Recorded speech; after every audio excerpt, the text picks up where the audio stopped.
Good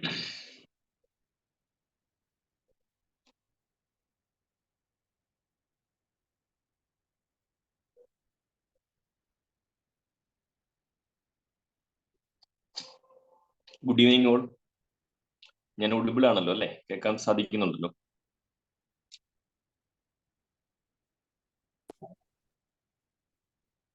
good evening sir. Good evening. Good evening. Okay അല്ലേ ma'am? കേൾക്കാൻ സാധിക്കുന്നുണ്ടല്ലോ അല്ലേ? ആ, കേൾക്കാം കേൾക്കാം. Okay okay. അപ്പോ CA ഇന്റർമീഡിയറ്റിന്റെ സബ്ജക്ട് ഇൻട്രൊഡക്ഷൻ സെഷന്റെ 3rd ഡേ ആണെന്ന്. കഴിഞ്ഞ 2 ദിവസങ്ങളിലായിട്ട് CA ഇന്റർമീഡിയറ്റിന്റെ പഠിക്കാനുള്ള 2 സബ്ജക്റ്റുകൾ നമ്മൾ പരിചയപ്പെട്ട് കഴിഞ്ഞു. ഇതിപ്പോ 3ാമത്തെ ദിവസമാണ്. ഇന്ന് ഓഡിറ്റിംഗ് ആൻഡ് എത്തിക്സ്, സെക്കൻഡ് ഗ്രൂപ്പിലെ മെയിൻ സബ്ജക്റ്റ് ആണ് ഓഡിറ്റിംഗ് ആൻഡ് എത്തിക്സ്. അതാണ് ഇന്ന് നമ്മൾ പരിചയപ്പെടാൻ പോകുന്ന സബ്ജക്ട്. അപ്പോൾ നമ്മളോടൊപ്പം അതിന്റെ മെയിൻ ഫാക്കൽറ്റീസ്, കഴിഞ്ഞ കുറേ ബാച്ചുകളായിട്ട് IIT-യിൽ സബ്ജക്ട് പഠിപ്പിക്കുന്ന അതിന്റെ main faculty CA Aju sir നമ്മളോടൊപ്പം ജോയിൻ ചെയ്തിട്ടുണ്ട്. അപ്പം സാറിന്റെ ഇതുവരെ വന്ന എക്സ്പീരിയൻസും അതോടൊപ്പം ഈ സബ്ജക്ട് എന്താണ്, ഇതിനകത്ത് എന്തൊക്കെയാണ് ഉള്ളത്, ഈ കാര്യങ്ങളൊക്കെ വളരെ വിശദമായിട്ട് നിങ്ങൾക്ക് പരിചയപ്പെടുത്തി തരും. Hello sir. Good evening sir. Audible ആണോ ഞാൻ? അപ്പൊ നമുക്ക് സ്റ്റാർട്ട് ചെയ്യാം sir. Okay sir. Okay sir.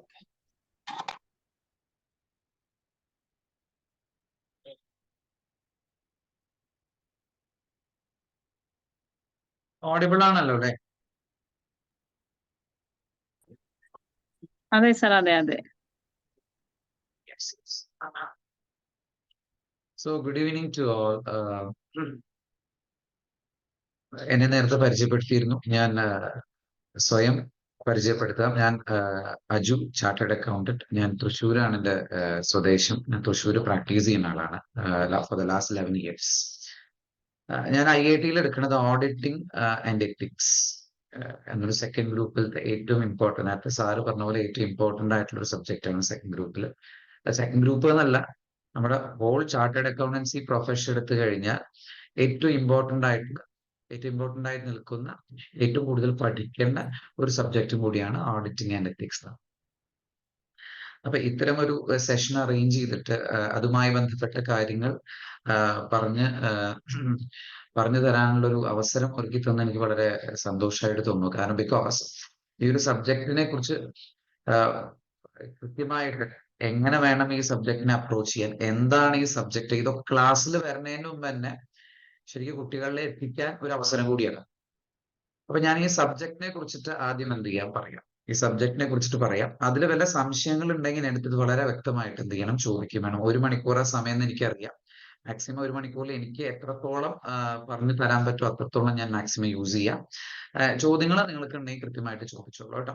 അപ്പൊ ഈ സബ്ജക്ട് ഓഡിറ്റിംഗ് ആൻഡ് എത്തിക്സ് ഞാൻ പറഞ്ഞു, നേരത്തെ സൂചിപ്പിച്ച പോലെ നമ്മുടെ ചാർട്ടേഡ് അക്കൗണ്ടൻസി പ്രൊഫഷനിലെ ഏറ്റവും ഇമ്പോർട്ടന്റ് ആയിട്ടുള്ള സബ്ജക്റ്റ് ആണ് ഓഡിറ്റിംഗ് ആൻഡ് എത്തിക്സ്. അതായത് ഒരു ചാർട്ടേഡ് അക്കൗണ്ട് ആക്ച്വലി 4 തരത്തിലുള്ള ആക്ടിവിറ്റീസ് ചെയ്യാം.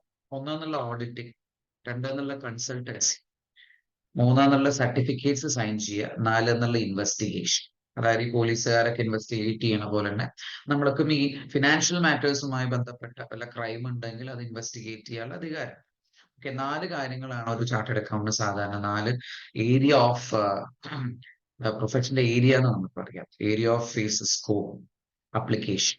ഇതിൽ ഏറ്റവും കൂടുതലും നമ്മൾ അപ്ലൈ ചെയ്യുന്നത് ഓഡിറ്റിംഗ് ആയിരിക്കും പ്രാക്ടിക്കലി. ഇപ്പൊ ഒരു കുട്ടി ഇന്റർമീഡിയറ്റ് കഴിഞ്ഞ് അയാളുടെ 2 വർഷക്കാലം, പണ്ടത് 3 വർഷമായിരുന്നു, ഞാൻ പഠിക്കുന്ന സമയത്ത് അത് 3.5 വർഷമായിരുന്നു, പിന്നീട് ഇത് 3 വർഷമാക്കി, ഇപ്പൊ ഇത് 2 വർഷമാക്കി. ഈ 2 വർഷക്കാലം അവർ ഓഫീസിൽ ഒരു ആർട്ടിക്കിളായിട്ട് വർക്ക് ചെയ്യുന്ന സമയത്ത് ചെയ്യുന്ന ഒരു ഏരിയ ആണ് ഓഡിറ്റിംഗ്. ഏറ്റവും ഇമ്പോർട്ടൻസ് ആയിട്ടുള്ള ഏരിയ ആണ് ഓഡിറ്റ്. അപ്പൊ ഈ സബ്ജക്റ്റിന് അതിന്റെ പ്രാധാന്യം തന്നെ ഇൻസ്റ്റിറ്റ്യൂട്ട് എന്ത് ചെയ്തിട്ടുണ്ട്, അതിന് കൊടുത്തിട്ടുണ്ട്. 100 മാർക്കിനാണ് ഇതിന്റെ ഒരു പേപ്പർ. ആസ് യൂഷ്വൽ എല്ലാ സബ്ജക്റ്റും പോലെ 100 മാർക്കിനാണ് ഇതിന്റെ ഒരു പേപ്പർ ഉള്ളത്. ഈ 100 മാർക്കില് 70 മാർക്ക് ഡിസ്ക്രിപ്റ്റീവ് നേച്ചറും 30 മാർക്സ് ഒബ്ജക്റ്റീവ് നേച്ചർ ആയിരിക്കും. 70 മാർക്ക് ഡിസ്ക്രിപ്റ്റീവും 30 മാർക്സ് ഒബ്ജക്റ്റീവും. അപ്പൊ ഞാൻ പഠിക്കുന്ന സമയത്ത് ഈ ഒബ്ജക്റ്റീവ് ഒന്നും ഇത്ര 30 മാർക്സിനൊന്നും ഉണ്ടായിരുന്നില്ല. പണ്ട് ഞാൻ പഠിക്കുക എന്ന് പറഞ്ഞാൽ ഏതാണ്ട് ഒരു 17 ഇവിടുന്ന് എടുത്ത് കഴിഞ്ഞാൽ 2006, ഒരു 17 വർഷം മുമ്പേ ഉള്ള കാര്യം പറയാം കേട്ടോ. അന്ന് ഈ ഒബ്ജക്റ്റീവ്സ് ഒന്നും 30 മാർക്കിനല്ലേ, 10 മാർക്കിന്റെ ഒബ്ജക്റ്റീവ്, ബാക്കിയൊക്കെ ഡിസ്ക്രിപ്റ്റീവ് ആയി. പക്ഷെ എന്നാൽ പാറ്റേൺ വളരെ വ്യത്യാസമുണ്ട്. എല്ലാ സബ്ജക്ട് കഴിഞ്ഞ സിലബസിൽ എല്ലാ സബ്ജക്റ്റിലും MCQ മൾട്ടിപ്പിൾ ചോയ്സ് ഉണ്ടായിരുന്നില്ല, ഒബ്ജക്റ്റീവ് ടൈപ്പ് ഉണ്ടായിരുന്നില്ല. ഇത്തവണ ഇൻസ്റ്റിറ്റ്യൂട്ട് തന്നെ അത് എന്ത് ചെയ്തിട്ടുണ്ട്, ചേഞ്ച് ചെയ്തിട്ടുണ്ട്. എല്ലാ സബ്ജക്റ്റിലും തിയറി മാത്രമല്ല പ്രോബ്ലം പേപ്പറിലും MCQ അതായത് മൾട്ടിപ്പിൾ ചോയ്സ് ക്വസ്റ്റ്യൻസ് 30 മാർക്കിന് അറേഞ്ച് ചെയ്തു. ബാക്കി 70 മാർക്കിന് ഡിസ്ക്രിപ്റ്റീവ്. ഈ ഒരു അറേഞ്ച്മെന്റ് എന്ന് പറയുന്നത് അവരുടെ ടെക്നിക്കൽ സ്കില്ല് ശരിക്കും എന്ത് ചെയ്യാനാ, ഡെവലപ്പ് ചെയ്യാൻ വേണ്ടിയിട്ടാണ് ഈ MCQ എന്നുള്ളത്. അതായത് കുട്ടി പേജ്, പുസ്തകം വളരെ വൃത്തിയായിട്ട് ഒരു 1-ാം പേജ് തൊട്ട് ഏറ്റവും അവസാന പേജ് വരെ വായിച്ച് അതിന്ന് ചോദിക്കുന്ന ചോദ്യങ്ങളായിരിക്കും, അതിലുണ്ടായിട്ടുള്ള ചോദ്യങ്ങളായിരിക്കും അവർക്ക് എന്തുണ്ടാവുക, MCQ ആയിട്ട് വരിക. അപ്പൊ ആ ഫുൾ ഓഡിറ്റ് എന്ന് പറഞ്ഞ സിലബസ് അവർക്ക് എന്ത് ചെയ്യാൻ പറ്റും, ആ ടെക്സ്റ്റ് ബുക്കിലൂടെ അവർക്ക് കൃത്യമായിട്ട് മനസ്സിലാക്കാൻ പറ്റും. അതൊന്നാണ്. ഡിസ്ക്രിപ്റ്റീവ് എന്ന് പറഞ്ഞു കഴിഞ്ഞാൽ ഒരു ചോദ്യത്തെ എങ്ങനെ അവർക്ക് പ്രകടിപ്പിക്കാൻ പറ്റും, അതാണ് descriptive nature. Practical oriented question ആണ് ഇവർക്ക് ഉണ്ടാവുക. ഓൾമോസ്റ്റ് പ്രാക്ടിക്കൽ ഓറിയന്റഡ് ക്വസ്റ്റ്യൻസ് ഇവരുടെ ടെക്സ്റ്റിൽ കിടക്കുന്നുണ്ട്. അത് ഇവർക്ക് എങ്ങനെ പ്രകടിപ്പിക്കാൻ പറ്റും, ഒരു ആൻസർ ആയിട്ട് എങ്ങനെ എഴുതാൻ പറ്റും. ചിലപ്പോൾ ചിലവർക്ക് അറിയുണ്ടാവും, ഒരു ക്വസ്റ്റ്യൻ കണ്ടാൽ ഇതാണ് ആൻസർ എന്ന് അറിയുണ്ടാവും. അത് എങ്ങനെ ഇവർക്ക് എക്സ്പ്രസ് ചെയ്യാൻ പറ്റും എന്ന് ആ കഴിവ് ടെസ്റ്റ് ചെയ്യാനാണ് ഡിസ്ക്രിപ്റ്റീവ് നേച്ചർ. അപ്പൊ 70 മാർക്കിന് ഡിസ്ക്രിപ്റ്റീവും 30 മാർക്കിന് എന്താ, ഒബ്ജക്റ്റീവ്. ഇതാണ് ആ ഒരു സബ്ജക്റ്റിന്റെ എക്സാമിനേഷൻ ചോദിക്കുന്ന രീതി. ഇനി അടുത്തതെന്നുള്ളത്, ഞാൻ ഇപ്പൊ എക്സാം തുടങ്ങാൻ കാരണം അതാണ് നമ്മുടെ ഒബ്ജക്റ്റീവ്. പാസ്സാവുക എന്നുള്ളതാണല്ലോ നമ്മുടെ മെയിൻ ഒബ്ജക്റ്റീവ്. 60 എന്നുള്ള ഒരു ഒബ്ജക്റ്റീവ് തന്നെയാണ്, അതിലൊപ്പം തന്നെ ഇന്റർമീഡിയറ്റ് പാസ്സാവുന്നുള്ളത്. അതാണ് ഞാൻ അവിടുന്ന് തുടങ്ങുന്നത് കേട്ടോ. അപ്പൊ 70, 30. അപ്പൊ ഇതിനനുസരിച്ചിട്ട് എങ്ങനെയാ വെച്ചാൽ അതിന്റെ ടോപ്പിക്സും അങ്ങനെ അറേഞ്ച് ചെയ്തിട്ട് ഏതാണ്ട് 12ഓളം ചാപ്റ്റേഴ്സ് അവർക്ക് പഠിക്കാണ്ട് എല്ലാ ചാപ്റ്ററിനും ഇമ്പോർട്ടൻസ് ഉണ്ട്. പണ്ട് നമ്മൾ പഠിക്കുന്ന പോലെ ഇന്ന ചാപ്റ്റർ കുറച്ച് വിട്ട് കളയാം, അങ്ങനെ ഇല്ല ഓഡിറ്റിംഗില്ല. എല്ലാ ഏരിയാസിനും എന്ത് ചെയ്യാം, ചോദിക്കാം. എല്ലാ ഏരിയാസിനും നമുക്ക് ചോദ്യങ്ങൾ ഉണ്ടാവും. അപ്പൊ ഒരു ചാപ്റ്റർ സത്യത്തിൽ ഇത് എന്തില്ല, സ്കിപ്പ് ചെയ്യാല്ല. പിന്നെ ഇമ്പോർട്ടൻസിനെ ബേസ് ചെയ്താൽ ചില ചാപ്റ്റർ ചില പ്രാവശ്യം കുറവായി ചോദിച്ചാൽ ആ ചാപ്റ്റർ ചിലപ്പോൾ അടുത്ത പ്രാവശ്യം കൂടുതൽ ചോദിക്കാം. അപ്പൊ ഇന്ന ചാപ്റ്റർ നമുക്ക് ഇമ്പോർട്ടന്റ് ചാപ്റ്റർ എന്ന് എന്ത് ചെയ്യാൻ പറ്റില്ല, പറയാൻ പറ്റില്ല. ഒരു വിധമൊക്കെ ഞങ്ങൾക്ക് അധ്യാപകർ എന്ന രീതിയിൽ പാസ്റ്റ് എക്സാമിനേഷൻ ഒരു ഹിസ്റ്ററി ബേസിട്ട് നമ്മൾ ചില ചാപ്റ്റേഴ്സ് ഒക്കെ പറയും, ഇത് നിങ്ങൾ ഇത്ര പഠിച്ചാലും മതിയായിരിക്കാം എന്നുള്ള. പക്ഷെ ഒരു കൺവിൻസിംഗ് ആയിട്ട് നമുക്ക് പറയാൻ പറ്റില്ല. കാരണം ഇൻസ്റ്റിറ്റ്യൂട്ട് ICA എങ്ങനെ വേണമെങ്കിൽ ക്വസ്റ്റ്യൻസ് ഓഡിറ്റിംഗ് ഒരു സബ്ജക്ട് ഇട്ടാറുണ്ട് സാധാരണ. ഓക്കെ, അപ്പൊ ഇതാണ് എക്സാമിനേഷന്റെ പോയിന്റ് ഓഫ് വ്യൂ. അപ്പൊ ഇതിനെ ബേസ് ചെയ്തിട്ട് ഒരു കുട്ടി എന്ത് ചെയ്യേണ്ടത്, ഈ ഒരു സബ്ജക്ട് അറ്റൻഡ് ചെയ്യേണ്ടത് ആക്ച്വലി. അപ്പൊ ഇതാണ് ഞാൻ തുടക്കം എക്സാമിനേഷൻ തുടങ്ങിയത് കേട്ടോ, എക്സാമിനേഷന്റെ പാറ്റേൺ തുടങ്ങിയിട്ട്. ഇനി എങ്ങനെ ഈ കുട്ടി എന്ത് ചെയ്യണം, ഇങ്ങനെ എക്സാമിന് പ്രിപ്പയർ ചെയ്യണം. അല്ല, ആദ്യത്തെ സ്റ്റെപ്പ് എന്നുള്ളത് ശരിക്കും പറയുകയാണെങ്കിൽ ക്ലാസ് കൃത്യമായിട്ട് അറ്റൻഡ് ചെയ്യുക എന്നുള്ളത്. ക്ലാസ് വളരെ കൃത്യമായിട്ട് ഞാൻ സാധാരണ IIT-യിൽ 13 ദിവസത്തെ ക്ലാസ് ആണ് എടുക്കാറുള്ളത്. ചില പ്രാവശ്യം ഞാൻ 15 ദിവസം ആക്കാറുണ്ട്. ഇപ്പൊ കഴിഞ്ഞ ബാച്ച് ഞാൻ ഒരു 3 ദിവസം എക്സ്ട്രാ ചോദിച്ചിട്ടുണ്ട്. അത് കുട്ടികളുടെ ഒരു ഇതുപോലെ ഇരിക്കും. ചില കുട്ടികൾ എന്താ വെച്ചാൽ കുറച്ച് സംശയങ്ങൾ കൂടുതലായിരിക്കും, നമുക്ക് കുറച്ച് നേരം സ്പെൻഡ് ചെയ്യേണ്ടി വരും. അപ്പൊ IIT ഒരിക്കലും എന്ത് ചെയ്യാതെ അതിനെ ഓടിച്ചെടുക്കാൻ പറയാറില്ല. നമുക്ക് മാക്സിമം സമയം തന്ന് കുട്ടികൾക്ക് കൺവിൻസ് ചെയ്യാവുന്ന രീതിയിൽ നമുക്ക് സമയം തരാറുണ്ട്. ഓക്കെ, അപ്പൊ സാധാരണ ഒരു 13 ദിവസം, ഒരു ദിവസം ഒരു 7 മണിക്കൂർ വെച്ചിട്ട് അങ്ങനെയാണെങ്കിൽ ഒരു 90 അവേഴ്സ്, അത് ചിലപ്പോൾ 100 ആയിട്ട് എടുക്കാം. അപ്പൊ ഒരു 90-100 അവേഴ്സ് ആണ് ഇതിന്റെ സ്റ്റാൻഡേർഡ് എന്നുള്ളത് ഓഡിറ്റിംഗ് എന്ന് പറഞ്ഞ സബ്ജക്ട് തീർക്കാനായിട്ട്. അപ്പൊ ഇതിന്റെ ആദ്യത്തെ ഭാഗം എന്നുള്ള കുട്ടി ക്ലാസ് ഈ 100 അല്ലെങ്കിൽ 90-100 അവേഴ്സ് കണ്ടിന്യൂസ്ലി അറ്റൻഡ് ചെയ്യുക. കണ്ടിന്യൂസ്ലി ഇൻ ദ സെൻസ് ഞാൻ പറഞ്ഞ അടുപ്പിച്ച് 100 അവേഴ്സ് അറ്റൻഡ് ചെയ്യാന്നല്ല, ഒരു ദിവസം പോലും മുടങ്ങാതെ ഈ കുട്ടി എല്ലാ ക്ലാസ്സും എന്ത് ചെയ്യണം, അറ്റൻഡ് ചെയ്യണം. അതാണത്. ബിക്കോസ് ഇത് അവർക്ക് തന്നെ വായിച്ചെടുക്കാൻ പറ്റിയ കാര്യങ്ങളല്ല ഇത് പറയുന്നത്. Since it's a practical subject, എന്റെ പ്രാക്ടിക്കൽ എക്സ്പീരിയൻസ്, ഞാൻ കണ്ട കാര്യങ്ങൾ, ഞാൻ കഴിഞ്ഞ 11 വർഷമായിട്ട് എക്സ്പീരിയൻസ് ചെയ്ത കാര്യങ്ങൾ, ഞാൻ കണ്ട ഫയലുകൾ, നേരിട്ട അനുഭവങ്ങൾ, ഇതൊക്കെ എനിക്ക് അതിലേക്ക് എന്ത് ചെയ്യേണ്ടി വരും, കൊണ്ടുവരേണ്ടി വരും. ഇതെല്ലാത്തിന്റെയും ആകെ തുകയായിരിക്കും ആ സബ്ജക്ട് എന്നുള്ളത്. അപ്പൊ ഒരു കുട്ടിക്ക് വായിച്ചാൽ ചിലപ്പോൾ അർത്ഥം മനസ്സിലാവുണ്ടാവും, അതിന്റെ പക്ഷെ പ്രാക്ടിക്കൽ അപ്ലിക്കേഷൻ എന്ത് ചെയ്യില്ല, ഈ പറയുന്ന പുസ്തകം വായിച്ചുകൊണ്ട് മാത്രം കിട്ടില്ല. നിർബന്ധമായിട്ട് എന്ത് ചെയ്യണം, ഈ 90 മുതൽ 100 അവേഴ്സ് ഒരു ദിവസം പോലും വിട്ടുകളയാതെ എന്ത് ചെയ്യണം, അറ്റൻഡ് ചെയ്യണം. അതൊന്ന്. ഇനി അറ്റൻഡ് ചെയ്യണം എന്ന് പറയാൻ കാരണം ഒരു ദിവസം 7 മണിക്കൂറാണ്. അപ്പൊ 7 മണിക്കൂറിൽ ഞാൻ കവറേജ് അത്രയും ഉണ്ടാവും. ഓക്കെ, അപ്പൊ ഒരു ദിവസം വിട്ട് കളഞ്ഞു കഴിഞ്ഞാൽ അതിന്റെ കണ്ടിന്യൂവേഷൻ ആയിരിക്കും അടുത്ത ദിവസം ഉണ്ടാവുക. ഞാൻ എല്ലാ ടോപ്പിക്കും എടുക്കാറുള്ള ഒരു കണ്ടിന്യൂസ് ബേസിസിൽ. പുസ്തകങ്ങൾ ഒരു പക്ഷെ കണ്ടിന്യൂസ് ബേസിസിലായിരിക്കില്ല തന്നിട്ടുണ്ടാവാം. പക്ഷെ ആസ് ആൻ അധ്യാപകൻ എന്ന രീതിയിൽ കുട്ടികളുടെ ആ ഒരു എന്താ അതിന് പറയാ സാഹചര്യം മനസ്സിലാക്കിയിട്ട് ഒരു ഓർഡർ ഞാൻ തന്നെ ക്രിയേറ്റ് ചെയ്തിട്ട് സാധാരണ class എടുക്കാറുള്ള based on my experience. Okay, അപ്പൊ ഒരു ദിവസം ആ കുട്ടി ക്ലാസ് അറ്റൻഡ് ചെയ്ത് കഴിഞ്ഞാൽ ആ കുട്ടിയുടെ 7 മണിക്കൂറിന് എടുക്കുന്ന ഒരു ടോപ്പിക്കാണ് എന്ത് ചെയ്യുക പോവുക. ഒരു പക്ഷെ അടുത്ത ദിവസം വരുന്ന സമയത്ത് എന്റെ അടുത്ത് ഫ്രീ ആണെങ്കിൽ ഞാൻ കൃത്യമായിട്ട് അത് പറഞ്ഞു കൊടുക്കും, യാതൊരു പ്രശ്നമില്ല. ഇപ്പോഴത്തെ കുട്ടികളുടെ അടുത്ത് ചോദിച്ചറിയാം, ഒരു പ്രശ്നമില്ല. പക്ഷേ ആ കുട്ടിക്ക് അടുത്ത ദിവസത്തെ ക്ലാസ് ഒരു പല ഏരിയാസും മനസ്സിലാവാം. അപ്പൊ അതാണ് രണ്ടാമത് പറഞ്ഞത്, ആദ്യം ചെയ്യേണ്ട ഒരു എക്സാമിനേഷൻ പ്രിപ്പറേഷൻ, ഇന്റർമീഡിയറ്റ് പാസ്സായി ഈ സബ്ജക്ട് പാസ്സാവാനായിട്ട് ഫസ്റ്റ് എന്നുള്ളത് ആ കുട്ടി 90 മുതൽ 100 അവേഴ്സ് കണ്ടിന്യൂസ്ലി ഒരു ദിവസം ബ്രേക്ക് വരാതെ അറ്റൻഡ് ചെയ്യാറുണ്ട്. 2 തിയറി സബ്ജക്റ്റ് ആണ്. അപ്പൊ ഇതിൽ കുട്ടികളും മാതാപിതാക്കളും ഇരിക്കുന്നുണ്ടോ? എനിക്കൊന്ന് മറുപടി തരാം. കുട്ടികളും മാതാപിതാക്കളും ഇരിക്കുന്നുണ്ടോ ഇതിൽ? അങ്ങനെയാണെങ്കിൽ ആ രീതിയിൽ വേണം എനിക്ക് പറയാനായിട്ട് കേട്ടോ. ഇരിക്കുന്നുണ്ടെങ്കിൽ ഒരു ആൻസറിനെ ഒരു ക്യാൻസർ തന്നായി. കുട്ടികളും മാതാപിതാക്കളും ഇരിക്കുന്നുണ്ടോ ഇതിൽ? സർ കൂടുതൽ chat box സ്റ്റുഡൻസ് തന്നെയാണ്. എന്താ? സ്റ്റുഡൻസ് ആണ് സർ കൂടുതൽ. യെസ് ആയിക്കോട്ടെ, കുഴപ്പമില്ല. ഞാൻ ആരെങ്കിലും മാതാപിതാക്കൾ ഇരിക്കാൻ വേണ്ടി കേൾക്കാം. അപ്പൊ സ്റ്റുഡൻസ് നിങ്ങൾക്ക് അറിയാം, ഒരു തിയറി സബ്ജക്ട് എന്ന് പറയുന്ന സമയത്ത് ഞാൻ സാധാരണ ക്ലാസ്സിൽ ചോദിക്കാറുണ്ട്, തിയറി ഇഷ്ടപ്പെടുന്ന എത്ര പേരുണ്ട്? അപ്പൊ എനിക്ക് 50 കുട്ടികളുണ്ടെങ്കിൽ 4 കുട്ടികളൊക്കെ കൈ വെക്കാറുണ്ട്. ബാക്കി പറയുന്ന 46 കുട്ടികളും തിയറി ഇഷ്ടമല്ല. അപ്പൊ എന്റെ അടുത്ത ചോദ്യം പതിവ്, എന്തുകൊണ്ട് തിയറി ഇഷ്ടമല്ല? ഒരു സാർ പ്രോബ്ലം ആണ് ഞങ്ങൾക്ക് ഇഷ്ടം, തിയറി ബോറടിക്കും, പിന്നെ പല പ്രശ്നങ്ങളും പറയും. അപ്പൊ ആ പ്രശ്നങ്ങളിലൂടെ ഞാൻ പോവാം അടുത്തത്. ഓക്കെ, അപ്പൊ തിയറി കേൾക്കാൻ പൊതുവെ കുട്ടികൾക്ക് ഒരു മടിയുള്ളതാണ്. മിക്കതും കുറച്ച് കഴിഞ്ഞാൽ ഉറക്കം വരും, ബോറടിക്കും, പിന്നെ അവരെ ശ്രദ്ധ പോകും. ഇതാണ് പൊതുവെ, അത് കാലങ്ങളായിട്ട് അങ്ങനെ തന്നെയാണ്, അതിൽ വ്യത്യാസങ്ങളൊക്കെ. ഇവിടെ ശ്രദ്ധിക്കേണ്ട കാര്യം എന്താ വെച്ചാൽ, നമ്മൾ സ്കൂൾ പഠിക്കണതോ കോളേജ് പഠിക്കണതോ പോലെയല്ല ഇവിടെ ഇരിക്കുമ്പോ. ഇവിടെ നിങ്ങൾ ഇരിക്കുന്നത് ഇത് പഠിച്ച് പാസ്സായി ജോലിക്ക് പോകാനാണ്, വേറെ ഒരൊറ്റ ഒബ്ജക്റ്റീവിനല്ല. അറിവിന്റെ ഒപ്പം ആ അറിവിനെ പ്രാവർത്തികമാക്കണം, ജോലിയിൽ പ്രാവർത്തികമാക്കണം, ഒരു സ്റ്റാൻഡേർഡ് ആയിട്ട് ഒരു പ്രൊഫഷനിലേക്ക് പോകണം. ആ ഉദ്ദേശത്തോടെ ക്ലാസ് ഇരിക്കണോ. ക്ലാസ്സിൽ ഇരിക്കുക എന്നുള്ള വളരെ ഇമ്പോർട്ടന്റ്. ആ ഒരു ആറ്റിറ്റ്യൂഡ് കളയാന്നുള്ള മറ്റൊരു കാര്യമാണ്. അപ്പൊ പൊതുവെ അങ്ങനെയാണ് ഭൂരിഭാഗം ആൾക്കാർക്ക് ഈ സബ്ജക്ട് എന്തല്ല അത്ര ദഹിക്കില്ല, അല്ലെങ്കിൽ ഭയങ്കര ഈ തിയറി എന്ത് ചെയ്യില്ല, എനിക്ക് അത്ര പറ്റാത്തതാണെന്നൊക്കെ കുട്ടികൾ പറയാറുണ്ട്. അപ്പൊ അതിന്റെ മെയിൻ പ്രോബ്ലം ഞാൻ പറഞ്ഞുതരാം എന്താണ്. ഒന്നാമത്തെ കാര്യം ലാംഗ്വേജ് ആണ് ഇഷ്യൂ. അതിപ്പോ തിയറി എന്റെ സബ്ജക്ട് മാത്രമല്ല, ലോ ഉണ്ട്, സ്ട്രാറ്റജിക് മാനേജ്മെന്റ് ഉണ്ട്, GST ഉണ്ട്, ടാക്സ് ഉണ്ട്. ഇതൊക്കെ ഈവൻ ഈ അക്കൗണ്ട്സ് അതൊക്കെ ഇപ്പൊ തിയറി സബ്ജക്ട് ആയിട്ട് മാറിയിട്ടുണ്ട്. കാരണം 29 അക്കൗണ്ടിങ് സ്റ്റാൻഡേർഡ് എന്ന് പറഞ്ഞാൽ അത് ഫുള്ള് തിയറിയാണ്. ഓക്കെ, അതിൽ പ്രോബ്ലം വരുന്നു മാത്രം.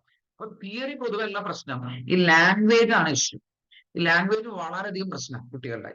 ഞാൻ ടു ബി വെരി ഓണസ്റ്റ്, ഞാനത് തുടക്കം മുതലേ പറയാൻ നിങ്ങൾക്ക് അത് തിരുത്താൻ വേണ്ടിയിട്ടാണ്. ഞാനൊന്നും ഇപ്പൊ ഈ പറഞ്ഞ പോലെ വലിയൊരു ലാംഗ്വേജിന്റെ ബാക്ക്ഗ്രൗണ്ടിൽ ആണ് ഞാൻ വന്നിട്ടൊന്നും പറയുന്നില്ല. പക്ഷെ അത് പതിയെ എന്ത് ചെയ്തിട്ടുണ്ട്, നമ്മൾ ഈ പ്രൊഫഷനിൽ എത്തുമ്പോൾ അതേ സ്റ്റാൻഡേർഡ് ആ ലാംഗ്വേജ് നമ്മൾ എന്ത് ചെയ്യും കൊണ്ടുവരും. ഓക്കെ, അപ്പൊ ലാംഗ്വേജ് വലിയ വിഷയം. കുട്ടികൾക്ക് ആ ലാംഗ്വേജ് അറിയാത്തതുകൊണ്ടുള്ള പ്രശ്നം എന്താ വെച്ചാൽ, ക്ലാസ് എടുത്തു കഴിഞ്ഞാൽ അവർക്ക് ഒരു സെന്റൻസിൽ എന്ത് ചെയ്യാൻ പറ്റുന്നില്ല, എഴുതാൻ പറ്റുന്നില്ല. ഒരു സെന്റൻസ് അവർക്ക് കൺസ്ട്രക്ട് ചെയ്യാൻ എന്ത് ചെയ്യുന്നില്ല, പറ്റുന്നില്ല. മലയാളത്തിൽ മനസ്സിലാവുന്നുണ്ട്, അവർക്ക് കാര്യം അറിയാം. പക്ഷെ ആ കാര്യത്തെ എന്ത് ചെയ്യുക, വിത്തൗട്ട് എനി ഗ്രാമാറ്റിക്കൽ മിസ്റ്റേക്ക് അത് പേപ്പറിൽ എന്ത് ചെയ്യാൻ പറ്റില്ല, എഴുതാൻ പറ്റില്ല. അപ്പൊ അവർക്ക് പേടി വന്നു. അതൊന്ന്. അപ്പൊ ഞാൻ എഴുതുന്നത് ശരിയാവോ ഇല്ലേ, അതൊന്ന്. രണ്ടാമത്തെ മെമ്മറി പവർ ആണ്. ഈ മെമ്മറി പവർ ഏറ്റവും വലിയ പ്രശ്നം. അത് ആർക്കെങ്കിലും എനിക്കുണ്ടാവും. ഞാൻ വായിച്ചു കഴിഞ്ഞാൽ എനിക്ക് ഷോർട്ട് ടേം മെമ്മറി ലോസ് എല്ലാവർക്കും ഉള്ളതാണ്. അടുത്ത ദിവസം അത് ഓർമ്മയിൽ നിൽക്കണം എന്നില്ലേ. പക്ഷെ ആ സ്കില്ല് നമ്മൾ ഡെവലപ്പ് ചെയ്യണം. അതെന്താന്ന് ഞാൻ പറഞ്ഞത്. ഓക്കെ, അപ്പൊ അടുത്ത് മെമ്മറി ലോസ് ആണ്. ഇന്ന് പഠിച്ച കാര്യം നാളെ ഓർമ്മയില്ല സാർ ഇന്നലെ എടുത്ത കാര്യം ഞാൻ വായിച്ചു നോക്കുമ്പോൾ എനിക്ക് ഓർമ്മയില്ല. അപ്പൊ പേടി കയറി. അപ്പൊ പേജ് നമ്പർ നോക്കി, ഒരു 100 പേജ് ഉണ്ടാവും ബുക്കിന്. സാർ ഇതൊക്കെ ഞാൻ എങ്ങനെ ഓർത്തെടുക്കും? അപ്പൊ അടുത്ത പ്രശ്നം വന്നു. അപ്പൊ അതാണ് രണ്ടാമത്തെ. അപ്പൊ ഒന്ന് ലാംഗ്വേജ്, രണ്ടാമത്തത് ഓർമ്മിക്കാനുള്ള പേടി. ഈ 2 കാര്യങ്ങൾ എന്ത് ചെയ്യും, കുട്ടികൾക്ക് പ്രശ്നമാക്കുമ്പോൾ ക്ലാസ്സിലിരിക്കുന്ന ഒരു മെന്റാലിറ്റിനെ വളരെയധികം പ്രശ്നമായിട്ടാണ് സാധാരണ ഞാൻ ഫസ്റ്റ് ഡേ ഒക്കെ കാണാറുള്ളത് കേട്ടോ. ആദ്യത്തെ 1-2 ദിവസം. പക്ഷെ ആസ് ആൻ അധ്യാപകൻ എന്ന രീതിയിൽ ഇതൊക്കെ മാറ്റാനുള്ള ഒരു വിധമൊക്കെ എനിക്ക് മാറ്റാനുള്ള എന്തുണ്ട് ഒരു സാഹചര്യം വന്നു ചേരാറുണ്ട്. ഓക്കെ, അപ്പൊ ഇതാണ്. ഇത് രണ്ടും നോക്കുക. ഞാൻ ഇത് രണ്ടിനെ ബേസിൽ ഓഡിറ്റിൽ പറയാം. ഓഡിറ്റിന്റെ ലാംഗ്വേജ് വളരെ, ഞാൻ അതിലേക്കാണ് എത്തിച്ചേർന്നത് കേട്ടോ. ഓഡിറ്റ് എന്ന് പറഞ്ഞ സബ്ജക്റ്റിന് ലാംഗ്വേജ് വളരെ ഇമ്പോർട്ടന്റ് ആണ്. ഇൻസ്റ്റിറ്റ്യൂട്ട് എന്ത് ലാംഗ്വേജ് യൂസ് ചെയ്യണോ അതേ ലാംഗ്വേജിൽ നമുക്ക് എഴുതാൻ ശരിക്കും പറ്റും. ക്ലിയർ ആവുമല്ലേ? അപ്പൊ അത് അതേപടി എഴുതാൻ തന്നെ പറ്റിയാൽ തന്നെ നമുക്ക് മാർക്ക് സ്കോർ ചെയ്യാൻ പറ്റുള്ളൂ. ഞാൻ പേടിപ്പിക്കാൻ വേണ്ടി പറയണല്ലോ കേട്ടോ, കാര്യം പറഞ്ഞിരുന്നല്ലോ അല്ലെ. ഇനി ചില കാര്യങ്ങളൊക്കെ നമുക്ക് സിംപ്ലിഫൈ ചെയ്യാം. അപ്പൊ അത്തരം വിഷയങ്ങൾ ഞാനെല്ലാം കൃത്യമായിട്ട് ക്ലാസ്സിൽ പറയും. ഇന്ന വാചകം നിങ്ങൾക്ക് ഇങ്ങനെയും കൂടി എഴുതി വെക്കാം. അത്തരം വാചകം നിങ്ങൾക്ക് എന്ത് ചെയ്യാം, മാറ്റി എഴുതാം. അതർവൈസ് ഇൻസ്റ്റിറ്റ്യൂട്ട് ഏത് രീതിയിലാണോ അവർ എഴുതാൻ പ്രകടിപ്പിക്കാൻ ഉദ്ദേശിച്ചിട്ടുള്ളത് ആ ലാംഗ്വേജും ആ ടേംസും ഒക്കെ അതേപടി എന്ത് ചെയ്യണം, യൂസ് ചെയ്യണം. അല്ലെ? അപ്പൊ നേരത്തെ പറഞ്ഞ പോലെ എളുപ്പമല്ല, നേരത്തെ പറഞ്ഞ മെമ്മറിയുടെ പ്രശ്നം വരും. അപ്പൊ ഇതിന് ഏറ്റവും പഠിക്കാൻ സജസ്റ്റ് ചെയ്യുന്ന മെത്തേഡാണ് പറയുന്നത്, ക്ലാസ് എല്ലാ ദിവസവും കേൾക്കുക, എല്ലാ ദിവസവും വീട്ടിൽ വന്നു കഴിഞ്ഞാൽ എടുത്ത ഭാഗം എന്ന് പറയുമ്പോൾ ചിലപ്പോൾ 5, 6, 7, 8, 10, 12 പേജും കവർ ചെയ്തെന്ന് വരാം. അത് മൊത്തം ഇരുന്നിട്ട് ഷോർട്ട് നോട്ടായിട്ട് എന്ത് ചെയ്യുക, എഴുതി വെക്കുക. പഠിച്ച കാര്യങ്ങളൊക്കെ ക്ലാസ്സിലെ ടെക്സ്റ്റിൽ നിങ്ങൾ ലെക്ചർ ചെയ്യണതിന്റെ ഒപ്പം അവിടെ അടയാളപ്പെടുത്താൻ എഴുതി വെക്കാനൊക്കെ ഞാൻ പറയും, അത് ചെയ്യണം. പ്ലസ് വീട്ടിൽ വന്നു കഴിഞ്ഞാൽ അതാത് ദിവസം എടുത്ത ഭാഗത്തിന്റെ വായിച്ചു നോക്കി ഒന്നുകൂടി ക്ലാസ്സിൽ പഠിപ്പിച്ച കാര്യം ഓർത്ത ശേഷം ഇരുന്ന് മാക്സിമം ടൈം എടുത്തിട്ട് അതിനെ ഷോർട്ട് നോട്ട് ആക്കുക. എന്നിട്ട് ആ ഷോർട്ട് നോട്ട് ഇരുന്നിട്ട് എന്ത് ചെയ്യുക, പഠിക്കുക. അതൊന്ന്. 2, 1 or 2 ചോദ്യങ്ങൾ പഠിക്കുക. കാരണം മനുഷ്യന് ലിമിറ്റേഷൻ എന്തായാലും എനിക്ക് ഒരു ദിവസം തന്നെ എടുത്ത ഭാഗം എല്ലാ പേജും പഠിക്കാൻ പറ്റുന്നില്ല. അപ്പൊ ആദ്യത്തെ പഠിച്ച അന്നത്തെ ദിവസം പഠിപ്പിച്ച കാര്യങ്ങൾ ആദ്യം ഓർമ്മിക്കുക. അത് മലയാളത്തിലെങ്കിലും അല്ലെങ്കിൽ നമുക്ക് മനസ്സിലാവണ രീതിയിൽ ഓർക്കാനെങ്കിലും പറ്റുന്ന ശ്രമിക്കുക, എല്ലാം പഠിച്ചില്ലേ. ഓക്കെ. രണ്ടാമത്തെ കാര്യം അത് എഴുതി പഠിക്കുക എന്നുള്ളതാണ്. എഴുതി പഠിക്കുക വളരെ ഇമ്പോർട്ടൻ്റ് ചെയ്യുക. അതിപ്പോ ഓഡിറ്റിംഗ് മാത്രമല്ല, ഏത് സബ്ജക്ട് എടുത്താലും എഴുതി പഠിക്കണം. അപ്പൊ 1 or 2 ചോദ്യങ്ങൾ പഠിച്ചതിൽ 1 or 2 ചോദ്യങ്ങൾ എന്ത് ചെയ്യുക, ഒന്ന് ആൻസർ ചെയ്ത് നോക്കുക. എന്നിട്ട് അത് നമ്മുടെ മെറ്റീരിയൽ ആയിട്ട് കമ്പയർ ചെയ്യുക. എന്നിട്ട് അതിനെന്തെങ്കിലും പ്രശ്നങ്ങൾ നോക്കുക. പ്രശ്നങ്ങളെ ഒരിക്കൽ കൂടി എഴുതി വെക്കുക. എന്നിട്ട് പെർഫെക്റ്റ് ആക്കി വെക്കുക. എന്നിട്ട് ഒന്ന് കിടക്കണതിന് മുമ്പ് അന്നത്തെ ഷോർട്ട് നോട്ടും അന്നത്തെ കാര്യം റിവൈസ് ചെയ്യുക. ഇത് നിങ്ങൾ ഓരോ ദിവസം കൊണ്ടുപോയി കഴിഞ്ഞാൽ ഡെഫിനറ്റ്ലി മറവി വരും. മുമ്പ് പഠിച്ച ഓർമ്മ ഉണ്ടാവുന്നില്ല. അത് നിങ്ങൾ പേടിക്കേണ്ട ആവശ്യമില്ല, മനുഷ്യനുള്ള പ്രശ്നം. ഓക്കെ. പക്ഷെ ഇങ്ങനെ റിവൈസ് ചെയ്ത് നിങ്ങളുടെ സബ്ജക്റ്റിനോട് എന്തെങ്കിലും പൊരുത്തപ്പെട്ടും ആ ലാംഗ്വേജിനോട് പൊരുത്തപ്പെട്ടും ടേംസിനോട് പൊരുത്തപ്പെട്ടും ലാസ്റ്റ് നിങ്ങൾക്ക് ഈ ഷോർട്ട് നോട്ട് നിങ്ങൾ പ്രിപ്പയർ ചെയ്ത് വെച്ച് കഴിഞ്ഞാൽ അവസാന നിമിഷം എക്സാമിന് സഹായിക്കും. അത് നിങ്ങൾക്ക് എന്ത് ചെയ്യും, നല്ല മാർക്ക് സ്കോർ ചെയ്യാൻ സഹായിക്കും. ഇതാണ് ക്ലാസ്സിൽ നിങ്ങൾ എന്ത് ചെയ്യേണ്ട ബിഹേവ് ചെയ്യേണ്ട രീതി, അതിനുശേഷം വീട്ടിൽ ചെന്ന് വർക്ക് ചെയ്യേണ്ട രീതി. ഞാൻ പറഞ്ഞത് ക്ലിയർ ആയല്ലോ അല്ലെ? അങ്ങനെ ചെയ്തു കഴിഞ്ഞാൽ എക്സാമിന് വാല്യൂവിൽ എന്താണോ ഉദ്ദേശിക്കുന്നത്, ഏത് രീതിയിലാണോ ആൻസർ ചെയ്യാൻ അവര് എന്ത് ചെയ്തിട്ടുള്ളത് ഉദ്ദേശിച്ചിട്ടുള്ളത്, ആ രീതിയിൽ പുസ്തകത്തിൽ എഴുതാൻ അല്ല ആൻസർ പേപ്പറിൽ എഴുതാനും മാർക്ക് സ്കോർ ചെയ്യാനും പറ്റും. ഇത്രയും മനസ്സിലായെന്ന് വിചാരിക്കുന്നു കേട്ടോ. അപ്പൊ എക്സാമായി ക്ലാസ്സിൽ വരേണ്ട ബിഹേവ് ചെയ്യേണ്ട രീതിയായി, വീട്ടിൽ ചെന്ന് പഠിക്കേണ്ട രീതിയായി അല്ലെ? ഇനി മൂന്നാമത്തെ കാര്യം, എന്റെ ക്ലാസ്സിന്റെ രീതിയും കൂടി ഞാൻ പറയാം. ഞാൻ കുറച്ച് കൺവെൻഷണൽ രീതിയിലാണ് എടുക്കാറുള്ളത്. ഇപ്പൊ ഞാൻ നേരത്തെ സാറ് പറഞ്ഞു എന്റെ എക്സ്പീരിയൻസ് കൂടി പറയാനാ പറഞ്ഞത്. അപ്പൊ ഞാൻ അതിന്റെ ഒപ്പം പറഞ്ഞിരുന്നു, ഞാൻ 2006 ഞാൻ ആക്ച്വലി CA ജോയിൻ ചെയ്യുന്നത്. എല്ലാവർക്കും അതിന്റെ ഞാൻ സാധാരണ എന്റെ ഒരു എക്സ്പോഷർ കൊടുക്കാറില്ല, എക്സ്പീരിയൻസ് എക്സ്പോഷർ കൊടുക്കാറില്ല. പക്ഷെ അത് ചില റിലവന്റ് സമയത്ത് മാത്രം ഞാൻ പറയാറ്. കാരണം ഓരോരുത്തർക്കും ഓരോ രീതിയിലാണ് അവരുടെ എക്സ്പീരിയൻസ് ഉണ്ടാവുക. എന്റെ എക്സ്പീരിയൻസ് മാത്രം ബേസ് ചെയ്തിട്ട് നിങ്ങൾ പോകാനും പറ്റില്ല. ഓക്കെ. 2006 ജോയിൻ ചെയ്യുന്നത്. ഞാൻ CA ക്ലിയർ ചെയ്യുന്നത് 2013. ദാറ്റ് മീൻസ് 7 ഇയർ ഞാൻ ഇതിന്റെ ഉള്ളിൽ തന്നെ ഇതിനു വേണ്ടി ടൈം സ്പെൻഡ് ചെയ്തിട്ട് ഞാൻ പോയിട്ടുണ്ട്. കാരണം എന്റെ മനസ്സിൽ ഇത് ഒരിക്കൽ ഞാൻ എന്ത് ചെയ്യുന്നു, പാസ്സാവും. ക്ലിയർ ആവും അല്ലെ? ആ ഒരൊറ്റ ഉദ്ദേശത്തോടുകൂടി ഞാൻ എന്ത് ചെയ്തിട്ടുള്ളതാ, ഇതിന് വേണ്ടി മാത്രം വന്നിട്ടുണ്ട്. അതിനുശേഷം ഞാൻ പ്രാക്ടീസ് ചെയ്ത്, അപ്പൊ പ്രാക്ടീസ് തുടങ്ങിയിട്ട് 2013 പാസ്സായി. ഇപ്പൊ 2014 11ാമത്തെ വർഷമാണ് എന്റെ പ്രാക്ടീസ്. ഓക്കെ. ഇതാണ് എന്റേത്. ഇനി അറ്റംപ്റ്റുകളുടെ കാര്യം പറയുകയാണെങ്കിൽ അതൊക്കെ പറയണം കുട്ടികളുടെ അടുത്ത്. കാരണം ഫസ്റ്റ് അറ്റംപ്റ്റിൽ തന്നെ പാസ്സാവും, വളരെ നല്ലതാണ്. വളരെ നല്ലതാ ഫസ്റ്റ് അറ്റംപ്റ്റിൽ പാസ്സാവുക. First attempt is the best attempt, അതിൽ വേറൊരു സംശയമാണ്. ഓക്കെ.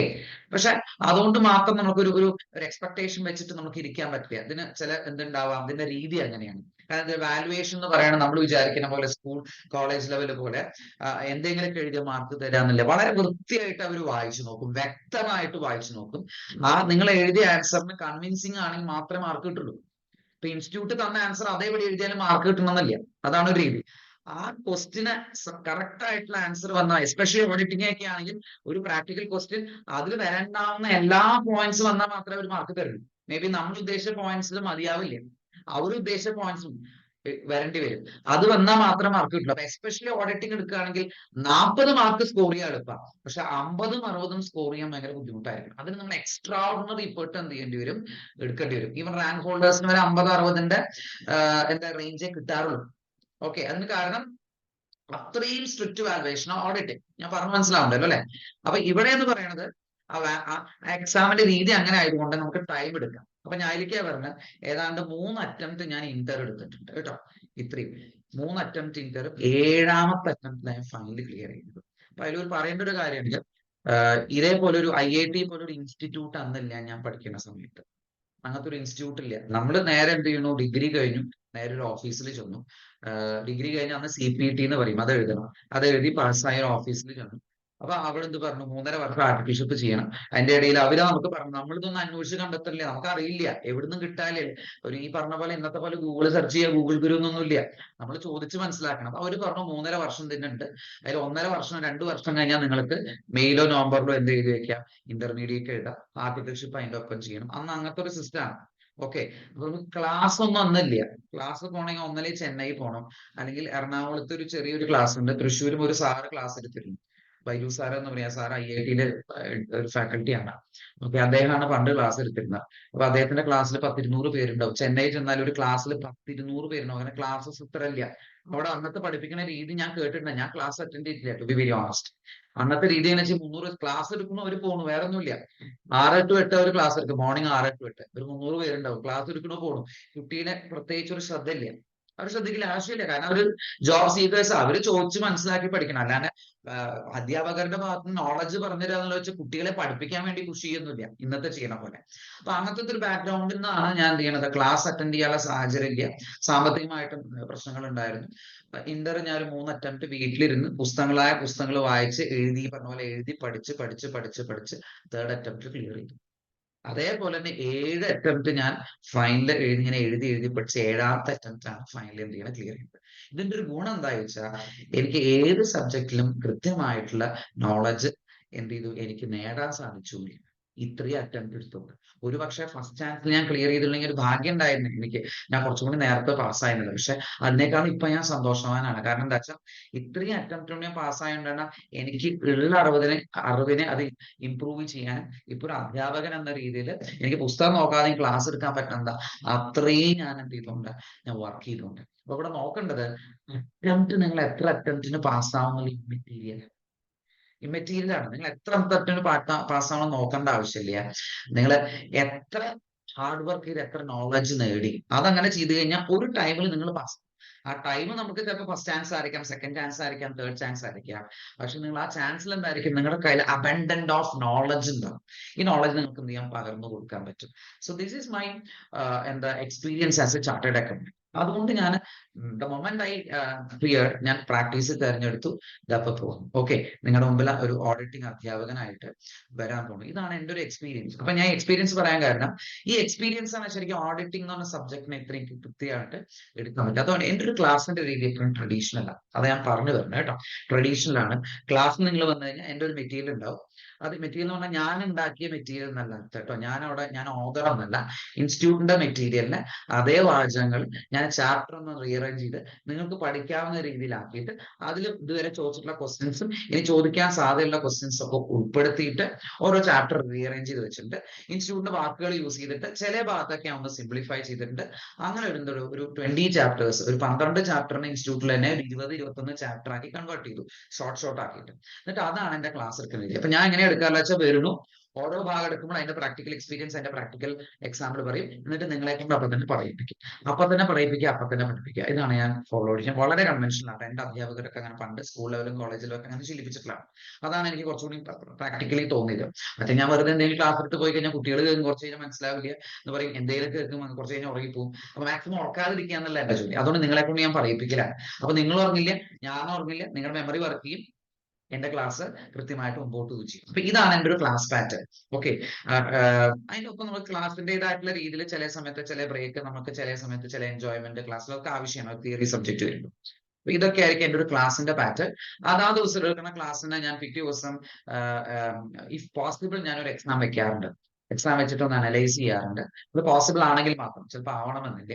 ആ ഒരു രീതിയിലാണ് ഞാൻ ക്ലാസ് എടുക്കാറ്. ഒപ്പം തന്നെ MCQs, എന്റെ കയ്യിലെ MCQs നിങ്ങളെ കൊണ്ട് ആൻസർ ചെയ്യിപ്പിക്കും. ഒരു സബ്ജക്ട് നോളജിന്റെ ഒപ്പം തന്നെ പ്രാക്ടിക്കൽ നോളജ് ഞാൻ എന്ത് ചെയ്യും, തരാൻ നോക്കും. ഇതാണ് ഓഡിറ്റിംഗ് എന്ന അധ്യാപകൻ എന്ന രീതിയിൽ എന്റെ ഒരു ജോലി ഞാൻ IIT-യിൽ വന്നാൽ ചെയ്യാറുള്ളത് കേട്ടോ. IIT-ന് മാക്സിമം സപ്പോർട്ട് എനിക്ക് തരാറുണ്ട്. ഈ പറഞ്ഞ പോലെ ഞാൻ ചിലപ്പോൾ എനിക്ക് അവേഴ്സ് കൂടുതലുണ്ടെങ്കിൽ അവർ തരും. കാരണം കുട്ടികൾക്ക് അത്രയും അവരെന്ത് ചെയ്യുന്നുണ്ട്, ഇമ്പോർട്ടൻസ് കൊടുക്കുന്നുണ്ട്. അധ്യാപകർക്ക് അവർ പ്രാധാന്യം കൊടുക്കുന്ന ആൾക്കാർ തന്നെയാണ്. ഓക്കെ. അപ്പൊ ഇതാണ് ഒരു സബ്ജക്റ്റിനെ, ഈ ഓഡിറ്റിംഗ് എന്ന് പറഞ്ഞ സബ്ജക്റ്റിനെ കുറിച്ച് പറയാനുള്ളത്. ടെക്സ്റ്റ് വായിച്ച് പഠിക്കുക എന്നുള്ളത്, വേറെ ഒറ്റ ഒന്നുമില്ല. ടെക്സ്റ്റ് വായിക്കുക എന്ന് പറഞ്ഞാൽ ആ ടെക്സ്റ്റിനെ ഞാൻ എന്റെ മെറ്റീരിയൽ ആക്കിയിട്ട് അതാ ഞാൻ തരാം, അതാണ് അതിനെ ബേസ് ക്ലാസ്. അത് A to Z വായിച്ചിട്ട് ക്ലാസ് മുഴുവൻ കേൾക്കുക, A to Z വായിച്ചിട്ട് എല്ലാ ദിവസവും ഷോർട്ട് നോട്ട് ഉണ്ടാക്കുക, വായിക്കുക, പഠിക്കുക, അത് ഇങ്ങനെ കണ്ടിന്യൂസ്ലി പോയിട്ട് എക്സാം എഴുതുക. ഇതാണ് എന്റെ രീതി. തന്നെ എക്സാം സമയത്ത് റിവിഷൻ ടെസ്റ്റ് പേപ്പർ, അപ്പൊ ഫൗണ്ടേഷൻ കഴിഞ്ഞ ആൾക്കാരാണെങ്കിൽ അറിയാം, റിവിഷൻ ടെസ്റ്റ് പേപ്പർ വരും, MCQ MTPs വരും.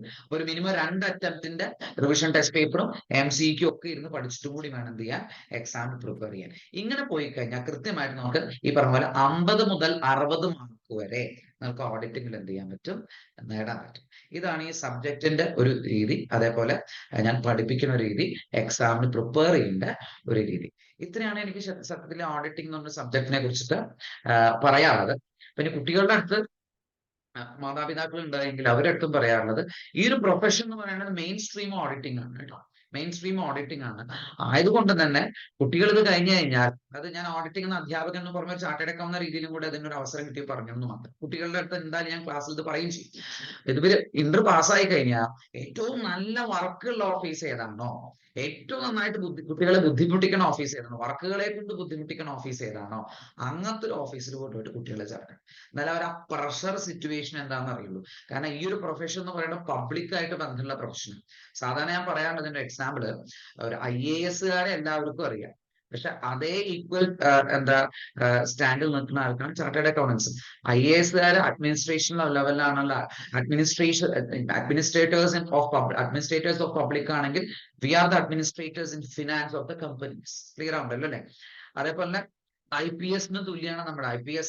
they are finding out the crimes in the public, we are finding out the crimes in the financial statements or the balance sheet. Clear ആവണ്ടല്ലേ? പക്ഷെ എനിക്ക് തത്തുല്യമായിട്ടുള്ള പൊസിഷൻ, തത്തുല്യമായിട്ടുള്ള റാങ്ക് ഓൾ ഇന്ത്യ ലെവലിൽ എടുത്തു കഴിഞ്ഞാൽ നമുക്കുള്ളത്. പക്ഷെ പലപ്പോഴും അത് കുട്ടികള് ഈ ആർട്ടിക്കിൾഷിപ്പ് സ്കിപ്പ് ചെയ്യാനും ഡമ്മി ചെയ്യാനും ഏറ്റവും കുറവ് ഓഫീസിലുള്ള പോയിട്ട് പെട്ടെന്ന് പാസ്സാവാനുള്ള പഠിക്കാനുള്ള കാര്യങ്ങൾ നോക്കും. അതുകൊണ്ട് കാര്യം ഉണ്ടാകട്ടെ, അതുകൊണ്ട് ഒരു കാര്യമില്ല.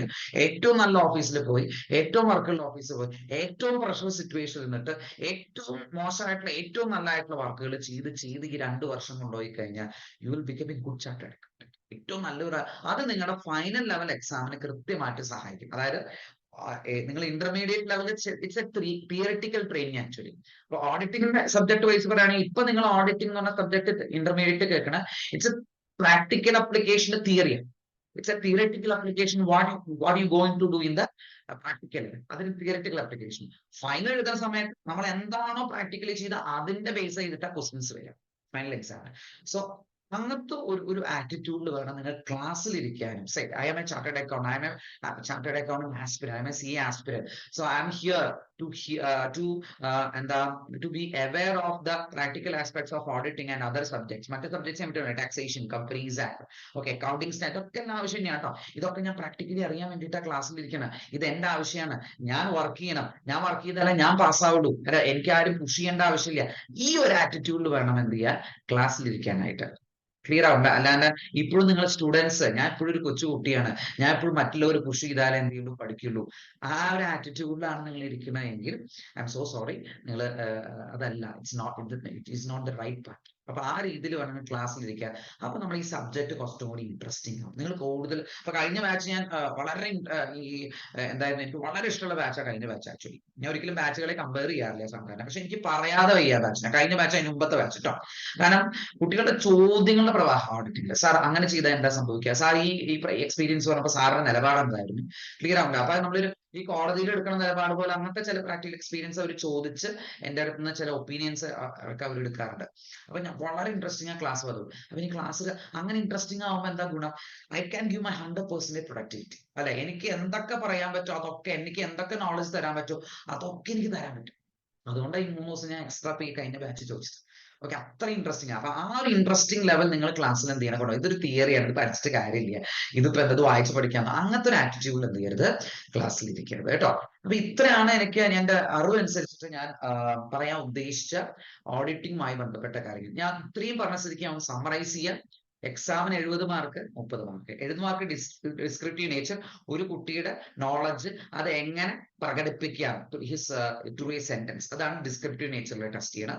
മൾട്ടിപ്പിൾ ചോയ്സിൽ അയാളുടെ സ്കിൽ, ടെക്നിക്കൽ സ്കില്ലാണ്. അപ്പൊ കൺഫ്യൂസിംഗ് ആയിട്ടുള്ള 4 സിറ്റുവേഷൻസ്, 4 ഓപ്ഷൻസ് വരും. അയാളുടെ സ്കില്ലിനെ എങ്ങനെ ടെസ്റ്റ് ചെയ്യാം, അപ്പൊ ചിലപ്പോൾ ഒരു ഓറിന്റെ വ്യത്യാസമോ ആൻഡിന്റെ ഒക്കെ വ്യത്യാസം ഉണ്ടാവുള്ളൂ ചില ഇതിന്. അത് വെച്ചിട്ടൊക്കെയാണ് ആൻസർ ചെയ്യേണ്ടി വരിക. അതൊന്ന്. നീ ക്ലാസ്സിൽ ഇരിക്കേണ്ട രീതി 100 അവേഴ്സ് ഉണ്ടെങ്കിൽ 100 അവേഴ്സും നിങ്ങൾ മുടങ്ങാതെ എന്ത് ചെയ്യുക, ക്ലാസ് അറ്റൻഡ് ചെയ്യുക. ഡെയിലി ചെന്നിട്ട് അതാ ദിവസം പഠിപ്പിച്ച കാര്യങ്ങൾ നിങ്ങൾ മനഃപ്പാഠമാക്കുക എന്നല്ല പറഞ്ഞ്, ക്ലാസ്സിൽ മനസ്സിലാക്കിയ കാര്യങ്ങൾ ഒന്നും കൂടി മനസ്സിലാക്കിയിട്ട് നോക്കുക. എന്നിട്ട് അത് ഷോർട്ട് നോട്ട് എഴുതി വെക്കുക. അതൊന്നും കൂടി പഠിക്കുക. 2-3 ചോദ്യങ്ങളും പഠിച്ചിട്ട് അത് എഴുതി നോക്കുക. അത് പെർഫെക്റ്റ് ആവണവരൊന്ന് പ്രാക്ടീസ് ചെയ്യുക. പിറ്റേ ദിവസം ക്ലാസ്സിൽ വരിക. ഇതിന് മാത്രം എല്ലാ സബ്ജക്റ്റും ഫോളോ ചെയ്യണം. ഇതിങ്ങനെ കണ്ടിന്യൂസ്ലി ഫോളോ ചെയ്ത് കഴിഞ്ഞാൽ there is A learning curve theory. നിങ്ങൾക്ക് ആദ്യം എടുക്കുന്ന സമയം പിന്നീട് അതിന് പഠിക്കാനായിട്ട് എടുക്കില്ല. കണ്ടിന്യൂസ്ലി പോയി you will be very well versed with the auditing subject. Okay, ഞാൻ പറഞ്ഞു ക്ലാസ്സിൽ പെരുമാറുന്നത് you should step into the shoes of a professional aspirant. ആ രീതിയിൽ വേണം ക്ലാസ് എടുക്കാനും. മാക്സിമം എന്നെ ബുദ്ധിമുട്ടിക്കുക ചോദ്യങ്ങളെ കൊണ്ട്, റിലവന്റ് ആയിട്ടുള്ള ക്വസ്റ്റൻസെ കൊണ്ടും സംശയം കൊണ്ട് ബുദ്ധിമുട്ടിച്ച് കഴിഞ്ഞാൽ ക്ലാസ് അത്രയും ഇൻട്രസ്റ്റിംഗ് ആക്കാം കേട്ടോ. സോ ഇതാണ് എൻ്റെ ഒരു ടീച്ചിങ് രീതി. ഇതാണ് ഒരു സബ്ജക്റ്റിന്റെ ഒരു ഓവറോൾ ഐഡിയ എന്നുള്ളത്. ആൻഡ് ഫൈനലി എക്സാമിന് ഇത് ഏറ്റവും ഇമ്പോർട്ടന്റ് ആയിട്ടുള്ള സബ്ജക്റ്റ് ആണ്. സ്ട്രിക്റ്റ് വാല്യുവേഷൻ ആയിരിക്കും കേട്ടോ. എൻ്റെ അറിവിൽ 98 മാർക്ക് ഓഡിറ്റിങ്ങിന് എടുത്തൊരു അധ്യാപകൻ, ഒരു അധ്യാപകൻ കൂടിയാണ് അദ്ദേഹം. ഒരു ചാർട്ടേഡ് അക്കൗണ്ട് ഞാൻ പരിചയപ്പെട്ടിട്ടുണ്ട് ഞാൻ പഠിക്കുന്ന കാലത്ത് ഇൻ 2007. സോ അദ്ദേഹം 98 മാർക്സ് ആണ് ഓഡിറ്റിംഗിൽ എന്ത് ചെയ്തിട്ടുള്ളത്, വാങ്ങിയിട്ടുള്ളത്. ആ റെക്കോർഡ് ഇതുവരെ ആരും ബ്രേക്ക് ചെയ്തിട്ടില്ല. അപ്പൊ ഞാൻ സ്വാഭാവികമായിട്ട് ഞാൻ ചോദിച്ചു അദ്ദേഹത്തിന്റെ അടുത്ത്, how you expressed in the answer paper. അപ്പൊ അദ്ദേഹം പറഞ്ഞ രീതി ഇത്രയേ ഉള്ളൂ, ഞാൻ ചാർട്ട് രൂപത്തിലാണ് എല്ലാ ആൻസേഴ്സും പ്രകടിപ്പിച്ചത്.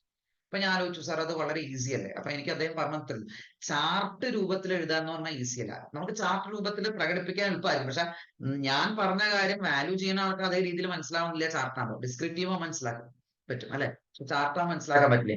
സോ അതിന് കൃത്യമായിട്ടുള്ള മാർക്കാണ് അദ്ദേഹത്തിന് അന്ന് അവാർഡ് ചെയ്തത്. അപ്പൊ അദ്ദേഹം സജസ്റ്റ് ചെയ്തൊരു മെത്തേഡാണ് എൻ്റെ അടുത്ത് അന്ന്. നമ്മൾ ചാർട്ടുകൾ പ്രിപ്പയർ ചെയ്തിട്ട് ആ ചാർട്ടുകൾ ആൻസർ പേപ്പറിലേക്ക് എന്ത് ചെയ്യുന്നുണ്ട്. അത് അത്ര ഈസി അല്ല. ഓക്കെ, അപ്പൊ അങ്ങനെയും കൂടി നമുക്കൊരു സ്കില്ല് നിങ്ങൾക്ക് എന്ത് ചെയ്യാം, പ്രകടിപ്പിക്കാൻ പറ്റും കേട്ടോ. അപ്പൊ ഇത്രയാണ് ഒരു സബ്ജക്റ്റിനെ കുറിച്ചിട്ട് എനിക്ക് പറയാനുള്ള, എൻ്റെ ക്ലാസ്സിന്റെ രീതിയെ കുറിച്ചിട്ടും എനിക്ക് പറയാനുള്ള. ഞാൻ പറഞ്ഞ കാര്യങ്ങളെല്ലാം നിങ്ങൾക്ക് ബോധ്യമാണെന്ന് വിചാരിക്കുന്നു. പിന്നെ IIT കുറിച്ച് എനിക്ക് പറയാതെ പറ്റില്ല, അതും കൂടി പറയണം. ഓക്കെ, IIT എനിക്ക് തോന്നുന്നു ഞാൻ വന്നിട്ട് 2-3 വർഷമായിട്ടില്ല ആക്ച്വലി IIT-യിൽ. അതിന് മുമ്പ് IIT എനിക്ക് കേട്ടുപരിചയം. ഫസ്റ്റ് ടൈമാണ് ഇൻ കേരള. ഇന്ത്യ ആണോ എന്ന് എനിക്കറിയില്ല കേട്ടോ, എനിക്ക് അത്ര നോളജ് ഇല്ല അതിനെ കുറിച്ച്. കേരള എന്തായാലും ഫസ്റ്റ് ടൈമാണ് ഒരു റെസിഡൻഷ്യൽ ബാച്ച് എന്ന് പറഞ്ഞ കൺസെപ്റ്റ്. നമുക്കൊന്ന് ആലോചിക്കാൻ വയ്യ. എന്നാൽ ഞാൻ പഠിക്കുന്ന സമയത്ത് ഉണ്ടാവും, ഞാൻ കേട്ടുപരിചയില്ല കേട്ടോ. അപ്പൊ നേരത്തെ പറഞ്ഞ എനിക്ക് കേട്ടുപരിചയില്ലാത്ത എന്റെ പ്രശ്നം അന്നോട്ട് തന്നെ ഉണ്ട് എന്നാണ് ഞാൻ അറിഞ്ഞത്, ഞാൻ പഠിക്കുന്ന കാലത്ത്. പക്ഷെ അന്ന് ഇത്രയും റെസിഡൻഷ്യൽ മോഡലിന്റെ ഒരു പാറ്റേൺ അന്ന് വളരെ കുറവാണ്. ഞാൻ സ്വയം വരുന്ന് പഠിക്കുക എന്നുള്ളതാണ് അന്നുണ്ടായിരുന്നത്. അപ്പൊ അത്രയും കാലമായിട്ടും ഈ ഒരു സ്ഥാപനം നിൽക്കുന്നുണ്ടെങ്കിൽ ഇവരുടെ ഭാഗത്തുനിന്നുള്ള കമ്മിറ്റ്മെന്റ് ഞാൻ കാണാറുള്ളതാണ്. ഇവരുടെ ഭാഗത്തുനിന്നുള്ള കമ്മിറ്റ്മെന്റ്. ഈവൻ ഇപ്പൊ മനോജ മാഡം എന്ന് പറയും, ഇടയ്ക്കിടയ്ക്ക് എന്നെ വിളിക്കും, സാർ അടുത്ത ദിവസം ക്ലാസ് എടുക്കാൻ പറ്റുമോ? ഒരു അധ്യാപകൻ ചിലപ്പോൾ, നമുക്കൊക്കെ ചിലപ്പോൾ പ്രശ്നങ്ങൾ വരാം, സൗണ്ടിന് പ്രോബ്ലംസ് വരാം, ഫാമിലി പ്രോബ്ലംസ് നമ്മൾ വിളിച്ചു പറയും, സാർക്ക് നാളെ ക്ലാസ് എടുക്കാൻ പറ്റില്ല എന്ന് പറയുമ്പോൾ ഈ മാഡം എല്ലാവരും വിളിച്ചുകൊണ്ടിരിക്കും. അവരുടെ ആ ഒരു കമ്മിറ്റ്മെന്റ്, കുട്ടികൾക്ക് ക്ലാസ് പോകാൻ പാടില്ല, എങ്ങനെയെങ്കിലും ആ ക്ലാസ് കൊണ്ടുവരാൻ, ആരെ കൊണ്ട് എടുപ്പിക്കണം. അപ്പൊ അത്തരം ഒരു കമ്മിറ്റ്മെന്റും സാർമാരുടെ ഭാഗത്തുനിന്നും മനോജ് സാറിന്റെ ഭാഗത്തുനിന്നും ഒക്കെ ഞാൻ വളരെ വ്യക്തമായിട്ട് കാണും. അതുകൊണ്ടാണ് IIT വളരെ ആസ് എൻ അധ്യാപകൻ എന്ന രീതിയിൽ വളരെയധികം ഞാൻ സാറ്റിസ്ഫൈഡ് ആണ് അവിടെ ക്ലാസ് എടുക്കാൻ.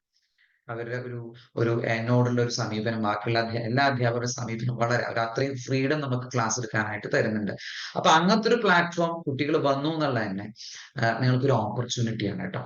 ഒരു ഓപ്പർച്യൂണിറ്റിയാണ്, വലിയൊരു ഓപ്പർച്യൂണിറ്റിയാണ് പാസ്സാവുക. കാരണം ഞാൻ പഠിക്കുന്ന കാലത്ത് ഇല്ലാത്ത ഒരു കൺസെപ്റ്റ് ആണ് ഇന്നത്തെ ഒരു കാലഘട്ടത്തിൽ ഉള്ളത്. IIT മാത്രമല്ല, മറ്റ് സ്ഥാപനങ്ങളും ഉണ്ട് ഇപ്പോൾ. ഞാൻ IIT മാത്രം എന്നല്ല പറയുന്നത്, പക്ഷെ IIT എന്ന് പറഞ്ഞാൽ ഇത്രയും കാലമായിട്ടുണ്ട്. സാധാരണ ഒരു സ്ഥാപനം ഇത്രയും കാലം നിൽക്കാറില്ല. നിങ്ങളൊന്ന് നോക്കിയാൽ മതി. പല സ്ഥാപനങ്ങളും വരുന്നു, പല സ്ഥാപനം നമ്മൾ പെട്ടെന്ന് തന്നെ നമ്മുടെ കണ്ണുമെന്ന് പോകാറുണ്ട്. പക്ഷെ IIT ഇത്രയും കാലമായിട്ട് നിൽക്കണമെങ്കിൽ അവരുടെ ആ അവരുണ്ടാക്കിയ റിസൾട്ട് തന്നെയാണ് അതിന്റെ ഒരു വലിയൊരു കാരണം കിട്ടുക.